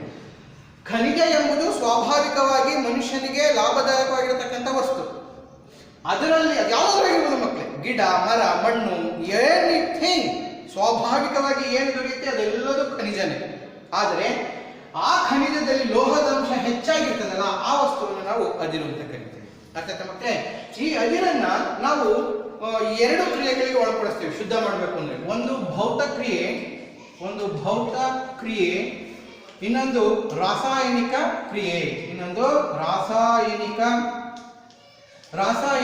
ಕ್ರಿಯೆ. ಭೌತ ಕ್ರಿಯೆ ಮತ್ತು ರಾಸಾಯನಿಕ ಕ್ರಿಯೆ. ನಾವು ಇದುವರೆಗೂ ತಿಳ್ಕೊಂಡಿದ್ದೆಲ್ಲ ರಾಸಾಯನಿಕ ಕ್ರಿಯೆ ಮಕ್ಕಳ, ಅದೆಲ್ಲ ರಾಸಾಯನಿಕ ಕ್ರಿಯೆ. ಆದ್ರೆ ಭೌತ ಕ್ರಿಯೆನಲ್ಲಿ ಏನಾಗ್ತದೆ, ಅದಿರಿನಲ್ಲಿ ಎರಡು ತರ ಉಂಟಾಗ್ತದೆ. ಅದಿರಿನಲ್ಲಿ ಎರಡು ತರ. ಒಂದು ಅದಿರಿನ ಕಣಗಳೇನಾಗಿರ್ತವೆ, ಭಾರ ಆಗಿರ್ತವೆ, ಭಾರ ಆಗಿರ್ತವೆ. ಇಲ್ಲಿ ಅದಿರಿನ ಕಣಗಳೇನಿರ್ತದೆ, ಕಣಗಳು ಹಗುರವಾಗಿರ್ತವೆ. ಹಾಗಾಗಿ ಭಾರವಾಗಿರತಕ್ಕಂತಹ ಅದಿರಿನ ಕಣಗಳನ್ನು ನಾವು ಜಲಕ್ಷಾಲನ ವಿಧಾನ, ನೀರಿನಿಂದ ತೊಳೆಯೋದು ಅಂತ, ಜಲಕ್ಷಾಲನ ವಿಧಾನದಿಂದ, ಕಾಂತೀಯ ವಿಧಾನದಿಂದ ಅದಕ್ಕೆಲ್ಲ ನಾವೇನ್ ಮಾಡ್ತೀವಿ, ಬೇರ್ಪಡಿಸ್ತೀವಿ. ಕಣಗಳು ಭಾರ ಇದೆ. ಆದ್ರೆ ಕಣಗಳು ಹಗುರವಾಗಿದ್ರೆ ಏನಾಗ್ತದೆ, ಇಲ್ಲಿ ಫರ್ಮಾಫ್ರಾತ್ ಅಂದ್ರೆ ನೊರೆಯನ್ನ ಉಂಟು ಮಾಡಿ ಕಣಗಳೇನಾಗ್ತದೆ ಆ ನೊರೆಗೆ ಅಂಟ್ಕೋಬೇಕು. ತೇಲುವ ವಿಧಾನ ಅಂತ ಕರಿತೀವಿ ಅದನ್ನ, ತೇಲುವ ವಿಧಾನ. ಈ ತೇಲುವ ವಿಧಾನದಿಂದ ಏನ್ ಮಾಡ್ತೀವಿ, ಅದುರಿನ ಕಣಗಳನ್ನ ಬೇರ್ಪಡಿಸ್ತೀವಿ. ಹೀಗೆ ಎರಡು ವಿಧಾನದಲ್ಲಿ ನೋಡಿ. ಇದಕ್ಕೆ ಒಂದು ಉದಾಹರಣೆ ಅಂದ್ರೆ ತಾಮ್ರದ ಅದಿರನ್ನ ನೊರೆ ಉಂಟು ಮಾಡಿ ಅಂದ್ರೆ ತೇಲುವ ವಿಧಾನದಿಂದ ಬೇರ್ಪಡಿಸ್ತೀವಿ. ಇಲ್ಲಿ ಒಂದು ಉದಾಹರಣೆ ಅಂದ್ರೆ ನಿಮ್ಗೆ ಕಬ್ಬಿಣದ ಅದಿರು. ಆ ಕಬ್ಬಿಣದ ಅದಿರನ್ನ ಇಲ್ಲ ಕಾಂತೀಯ ವಿಧಾನದಲ್ಲಿ ಅಥವಾ ಜಲಕ್ಷಾಲನ ವಿಧಾನದಲ್ಲಿ ಬೇರ್ಪಡಿಸಿ ನಾವೇನ್ ಮಾಡ್ತೀವಿ, ರಾಸಾಯನಿಕ ವಿಧಾನಕ್ಕೆ ಹೋಗ್ತೀವಿ. ಈ ರಾಸಾಯನಿಕ ವಿಧಾನದಿಂದ ಶುದ್ಧೀಕರಿಸಿದಂತಹ ಲೋಹಗಳು ಇನ್ನೂ ಅಶುದ್ಧವಾಗಿದ್ದಲ್ಲಿ ಅದನ್ನು ನಾವು ವಿದ್ಯುತ್ ವಿಭಜನೀಯ ವಿಧಾನದಿಂದ ನಾವು ಸಂಪೂರ್ಣವಾಗಿ 99.90% ಶುದ್ಧ ಲೋಹವನ್ನು ನಾವು ವಿದ್ಯುತ್ ವಿಭಜನೀಯ ವಿಧಾನದಲ್ಲಿ ಬಳಸ್ತೀವಿ ಮಕ್ಕಳೇ. ಹೀಗೆ ಒಂದಲ್ಲ ಒಂದು ರೀತಿಯಲ್ಲಿ ನಾವೇನ್ ಮಾಡ್ತೀವಿ, ವಿಧಾನಗಳನ್ನು ಅನುಸರಿಸಿ ಲೋಹೋದ್ಧರಣದಿಂದ ಶುದ್ಧ ಲೋಹಗಳನ್ನು ರಾಸಾಯನಿಕವಾಗಿಯೂ ಮತ್ತು ಭೌತ ವಿಧಾನದಲ್ಲಿಯೂ ಅದ್ರ ಜೊತೆಗೆ ವಿದ್ಯುತ್ ವಿಭಾಜನಾ ವಿಧಾನದಲ್ಲಿಯೂ ಕೂಡ ನಾವೇನ್ ಮಾಡ್ತೀವಿ, ನಾವು ಶುದ್ಧ ಲೋಹಗಳನ್ನ ಪಡಿತೀವಿ. ಇಷ್ಟೆಲ್ಲ ಆದಮೇಲೆ ನಮಗೆ ಗೊತ್ತಿದೆ ಕಬ್ಬಿಣ ಅಷ್ಟೇ ಶುದ್ಧವಾಗಿದ್ದರೂ ಕೂಡ ತುಕ್ಕು ಹಿಡಿಯುತ್ತೆ ಅಂತ ಕರಿತೀವಿ. ಅದನ್ನ ಇಲ್ಲಿ ಅಂತೀವಿ ಸಂಕ್ಷಾರಣ ವಿಧಾನ ಅಂತ ಕರಿತೀವಿ. ಸಂಕ್ಷಾರಣ ವಿಧಾನ. ಏನ್ ಸರಿ ಸಂಕ್ಷಾರಣ ಅಷ್ಟೇ, ವಿಧಾನ ಅನ್ನೋದು ಬೇಡ. ಕಬ್ಬಿಣ ತುಕ್ಕು ಹಿಡಿಯೋದಕ್ಕೆ ಮೂಲ ಕಾರಣ ಏನು ಅನ್ನೋದನ್ನ ನೋಡೋಣ. ಕಬ್ಬಿಣ ತುಕ್ಕು ಹಿಡಿಯೋದಕ್ಕೆ ಶುದ್ಧ ಕಬ್ಬಿಣ ಶುದ್ಧ ನೀರಿನಲ್ಲೂ ತುಕ್ಕು ಹಿಡಿಯೋದಿಲ್ಲ, ಶುದ್ಧ ಗಾಳಿಯಲ್ಲೂ ತುಕ್ಕು ಹಿಡಿಯೋದಿಲ್ಲ. ಶುದ್ಧ ಗಾಳಿ ಬಿಟ್ಟರೆ ಏನಿರಬಾರ್ದು ಮಿಶ್ರಣಗಳು, ಅದರಲ್ಲಿ ತೇವಾಂಶಗಳಾಗಲಿ ಏನಿರಬಾರ್ದು. ಆದರೆ ಗಾಳಿಯಲ್ಲಿ ತೇವಾಂಶ ಇದ್ದು ಮತ್ತು ನೀರಿನ ಅಂಶ ಎರಡೂ ಇದ್ದು, ತೇವಾಂಶ ಮತ್ತು ಗಾಳಿ ಎರಡೂ ಸಂಪರ್ಕ ಬರತಕ್ಕಂಥ ಜಾಗದಲ್ಲಿ ನಾವು ಕಬ್ಬಿಣ ತುಕ್ಕು ಹಿಡಿಯೋದನ್ನ ಕಾಣ್ತೀವಿ. ಅದನ್ನ ನಾವು ಸಂಕ್ಷಾರಣ ಅಂತ ಕರಿತೀವಿ. ಅಂದ್ರೆ ಒಂದು ಕಬ್ಬಿಣ ತುಕ್ಕು ಹಿಡಿಯಬೇಕು ಅಂದ್ರೆ ಕಬ್ಬಿಣ ತುಕ್ಕು ಹಿಡಿಯಬೇಕೆಂದ್ರೆ ನಮಗೆ ಏನಿರಬೇಕು, ಎರಡು ಅಂಶಗಳು ಇರಬೇಕು. ಒಂದು ಗಾಳಿ ಅಂಶನೂ ಇರಬೇಕು, ಇನ್ನೊಂದು ತೇವಾಂಶ ಅಥವಾ ನೀರು ಕೂಡ ಇರಬೇಕು. ತೇವಾಂಶ ಅಥವಾ ನೀರು ಇವೆರಡೂ ಇದ್ದಾಗ ಮಾತ್ರ ಕಬ್ಬಿಣ ತುಕ್ಕು ಹಿಡಿಯೋದಕ್ಕೆ ಸಾಧ್ಯ. ಒಂದು ಸರಳವಾದಂತಹ ಒಂದು ಉದಾಹರಣೆ ನಿಮ್ಮ ಟೆಕ್ಸ್ಟ್ ಬುಕ್ ಅಲ್ಲೇ ಇದೆ. ಶುದ್ಧ ಗಾಳಿಯಲ್ಲಿ ಒಂದು ಕಬ್ಬಿಣದ ಮೊಳೆಯನ್ನು ಇಡೋಣ, ಶುದ್ಧ ನೀರಿನಲ್ಲಿ ಒಂದು ಕಬ್ಬಿಣದ ಮೊಳೆಯನ್ನ ಇಡೋಣ. ಇದು ಎ ಮತ್ತು ಬಿ, ಇದೆಲ್ಲ ಶುದ್ಧ ನೀರು. ಇದರೊಂದು ಮೊಳೆ ಇಟ್ಟಿದ್ದೀವಿ. ಇನ್ನೊಂದನ್ನ ಒಂದು ಬೀಕರ್ನಲ್ಲಿ ತೆಗೆದುಕೊಂಡು ಮೊಳೆಯನ್ನ ಅರ್ಧ ನೀರು ಅರ್ಧ ಗಾಳಿ ಇರೋ ತರ ಇಟ್ಬಿಟ್ರೆ ಇದು ಸಿ ಅಂತ ತಿಳ್ಕೊಳ್ಳೋಣ. ನೋಡಿ, ಕಬ್ಬಿಣ ಇಲ್ಲೂ ತುಕ್ಕು ಹಿಡಿದಿರುವುದಿಲ್ಲ, ಆದರೆ ನೀರು ಮತ್ತು ಗಾಳಿ ಎರಡು ಸಂಧಿಸತಕ್ಕಂಥ ಜಾಗ ಏನಿರ್ತದೆ, ಈ ಪ್ರದೇಶದಲ್ಲಿ ಕಬ್ಬಿಣ ತುಕ್ಕು ಹಿಡಿದಿರ್ತದೆ. ಅಂದ್ರೆ ಏನ್ ಸೂಚಿಸ್ತದೆ ಅಂದ್ರೆ ಕಬ್ಬಿಣ ತುಕ್ಕು ಹಿಡಿಯಬೇಕಾದರೆ ಅದಕ್ಕೆ ತೇವಾಂಶವೂ ಬೇಕು, ಅದರ ಜೊತೆಗೆ ಗಾಳಿಯೂ ಬೇಕು ಅನ್ನೋದನ್ನ ಸೂಚಿಸುತ್ತೆ. ಅದಕ್ಕೋಸ್ಕರ ಸೂತ್ರ, ಕಬ್ಬಿಣದ ತುಕ್ಕಿನ ಸೂತ್ರ Fe2O3 2H2O. ನೋಡಿ, 2H2O. ನೀರು ಇದೆ ಗಾಳಿನೂ ಇದೆ, ಅದಕ್ಕಲ್ಲ ಕಬ್ಬಿಣದ ಜಲೀಯ ಆಕ್ಸೈಡ್ ಅಂತ ಕರಿತೀವಿ. ಏನಂತ ಕರಿತೀರಾ? ಕಬ್ಬಿಣದ ಜಲೀಯ ಆಕ್ಸೈಡ್ ಅಂತ ಕರೀತೀವಿ. ತುಕ್ಕು ಹಿಡಿದ ಕಬ್ಬಿಣದ ಆಕ್ಸೈಡ್ ಅದಾಯ್ತಲ್ಲ. ಸೊ ಕಬ್ಬಿಣ ತುಕ್ಕು ಹಿಡಿದಕ್ಕೆ ಕೆಲವೊಮ್ಮೆ ವಾರಗಳೇ ಬೇಕು, ಇನ್ನು ಕೆಲವೊಮ್ಮೆ ಗಂಟೆಗಳೇ ಬೇಕು. ಗಂಟೆಗಳಿಗಿಂತಲೂ ವಾರಗಳು, ದಿನಗಳು ಜಾಸ್ತಿ ಬೇಕು ಮತ್ತು ತಿಂಗಳುಗಟ್ಟಲೆ ಬೇಕಾಗ್ತದೆ. ಹಾಗಾದ್ರೆ ಮಕ್ಕಳೇ, ನಾವು ನಮ್ಮ ನಿತ್ಯ ಜೀವನದಲ್ಲಿ ಹೆಚ್ಚಿನ ಪ್ರಮಾಣದಲ್ಲಿ ಕಬ್ಬಿಣವನ್ನೇ ಬಳಸ್ತಾ ಇರೋದ್ರಿಂದ ಕಬ್ಬಿಣ ತುಕ್ಕು ಹಿಡಿಯೋದನ್ನ ಹೇಗೆ ತಡೆಗಟ್ಟೋದು? ಸಂಕ್ಷಾರಣ ತಡೆಗಟ್ಟುವಿಕೆ ಹೇಗೆ ತಡೆಗಟ್ಟಬಹುದು ಅನ್ನೋದು ನಾವು ತಿಳ್ಕೊಬೇಕಾಗಿರೋದು. ಮಕ್ಕಳು, ನಿಮ್ಗೆಲ್ಲ ಗೊತ್ತಿದೆ, ನಿಮ್ಮ ಮನೆಗಳಲ್ಲಿ ಕಬ್ಬಿಣದ ರಾಡ್ಗಳನ್ನು ಹಾಕಿರ್ಬೇಕಾದ್ರೆ ಅವಕ್ಕೆಲ್ಲ ಬಣ್ಣ ಹೊಡಿತಾರೆ. ಯಾಕೆ ಬಣ್ಣ ಹೊಡಿತಾರೆ ಅನ್ನೋದನ್ನ ನೀವು ತಿಳ್ಕೊಂಡಿರ್ಬೇಕು. ಕೇಳಿದ್ರೆ ಹೇಳ್ತಾರೆ ಕಬ್ಬಿಣ ತುಕ್ಕು ಹಿಡಿಯುತ್ತೆ, ಅದಕ್ಕೋಸ್ಕರ ನಾವು ಬಣ್ಣ ಹೊಡಿತೀವಿ ಅಂತ. ಹೌದು, ಕಬ್ಬಿಣ ಸಂಕ್ಷಾರಣ ವಿಧಾನ ತುಕ್ಕು ಹಿಡಿಯೋದನ್ನ ತಡೆಗಟ್ಟೋದಕ್ಕೆ ಮೊದಲನೇ ವಿಧಾನ ಬಣ್ಣ ಹಚ್ಚಬೇಕು. ಮೊದಲನೆಯ ವಿಧಾನ ಮೊದಲನೆಯದು ಬಣ್ಣ ಹಚ್ಚಬೇಕು. ಎರಡನೆಯದು ಗ್ರೀಸ್ ಅನ್ನ ಸವರಬೇಕು. ತುಕ್ಕು ಹಿಡಿಯದ ಹಾಗೆ ಗ್ರೀಸ್ ಸವರಬೇಕು. ಇದು ಇನ್ನೊಂದು ವಿಧಾನ, ಗ್ರೀಸ್ ಅನ್ನು ಹಾಕಿ. ದೆನ್ ಮೂರನೇದು ಎಣ್ಣೆ ಕೂಡ ಸವರಬಹುದು. ಒಂದು ತಾತ್ಕಾಲಿಕವಾಗಿ ಏನಾದ್ರು ತುಕ್ಕು ಹಿಡಿಯೋದಿಲ್ಲ ಅಂದ್ರೆ ಎಣ್ಣೆ ಸವರುವುದು.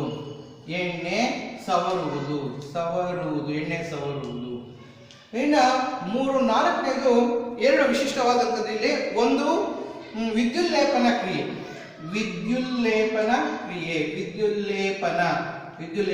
ಏನ್ ಸರ್ ವಿದ್ಯುಲ್ಲೇಪನ ಅಂದ್ರೆ? ಕಬ್ಬಿಣದ ಮೇಲೆ ಬೇರೆ ಲೋಹಗಳ ಹೊದಿಕೆಯನ್ನ ಹೊದಿಸೋದು. ಅದನ್ನು ಎಲೆಕ್ಟ್ರಾಲಿಸಿಸ್, ವಿದ್ಯುತ್ ವಿಭಜನೆ ಕ್ರಿಯೆಯಲ್ಲಿ ನಾವು ಮಾಡ್ತೀವಿ. ಕಬ್ಬಿಣದ ಮೇಲೆ ಬೇರೆ ಲೋಹಗಳ ಹೊದಿಕೆಯನ್ನ ಸವರುವುದು ಎಂದರ್ಥ. ಈ ರೀತಿ ಸವರೋದ್ರಿಂದ ಕಬ್ಬಿಣ ದೀರ್ಘಕಾಲ ಬಾಳಿಕೆ ಬರ್ತದೆ, ತುಕ್ಕು ಹಿಡಿಯೋದಿಲ್ಲ. ಅದೇತಲ್ಲ, ಕಬ್ಬಿಣದ ಮೇಲೆ ಅಲ್ಯೂಮಿನಿಯಂ ಸವರ್ಬೋದು, ಕಬ್ಬಿಣದ ಮೇಲೆ ಸತುವನ್ನ ಸವರ್ಬೋದು, ಕಬ್ಬಿಣದ ಮೇಲೆ ಸೀಸವನ್ನ ಸವರಬಹುದು. ಅದಕ್ಕೆ ವಿಧಾನ ಏನಂತೀವಿ? ವಿದ್ಯುತ್ ವಿಭಜನೆಯ ವಿಧಾನದಲ್ಲಿ ಅದನ್ನು ನಾವು ವಿದ್ಯುತ್ ಲೇಪನ ಅನ್ನೋ ಒಂದು ಪದನೇ ಅರ್ಥ ಕೊಡ್ತಾ ಇದೆ. ಸೊ ವಿದ್ಯುತ್ ಲೇಪನ ಕ್ರಿಯೆಯಲ್ಲಿ ಸಂಕ್ಷಾರಣ ವಿಧಾನವನ್ನ ತಡೆಗಟ್ಟಬಹುದು. ಇನ್ನೊಂದು ಐದನೆಯ ಪ್ರಮುಖವಾದ ಅಂಶ ಅಂದ್ರೆ ವೆರಿ ಸಿಂಪಲ್, ಮಿಶ್ರ ಲೋಹವನ್ನಾಗಿ ಮಾಡುವುದು. ಕಬ್ಬಿಣವನ್ನ ಬೇರೆ ಲೋಹಗಳೊಂದಿಗೆ ಮಿಶ್ರ ಲೋಹ ಮಾಡಿ ಅದು ತುಕ್ಕು ಹಿಡಿಯೋದಿಲ್ಲ.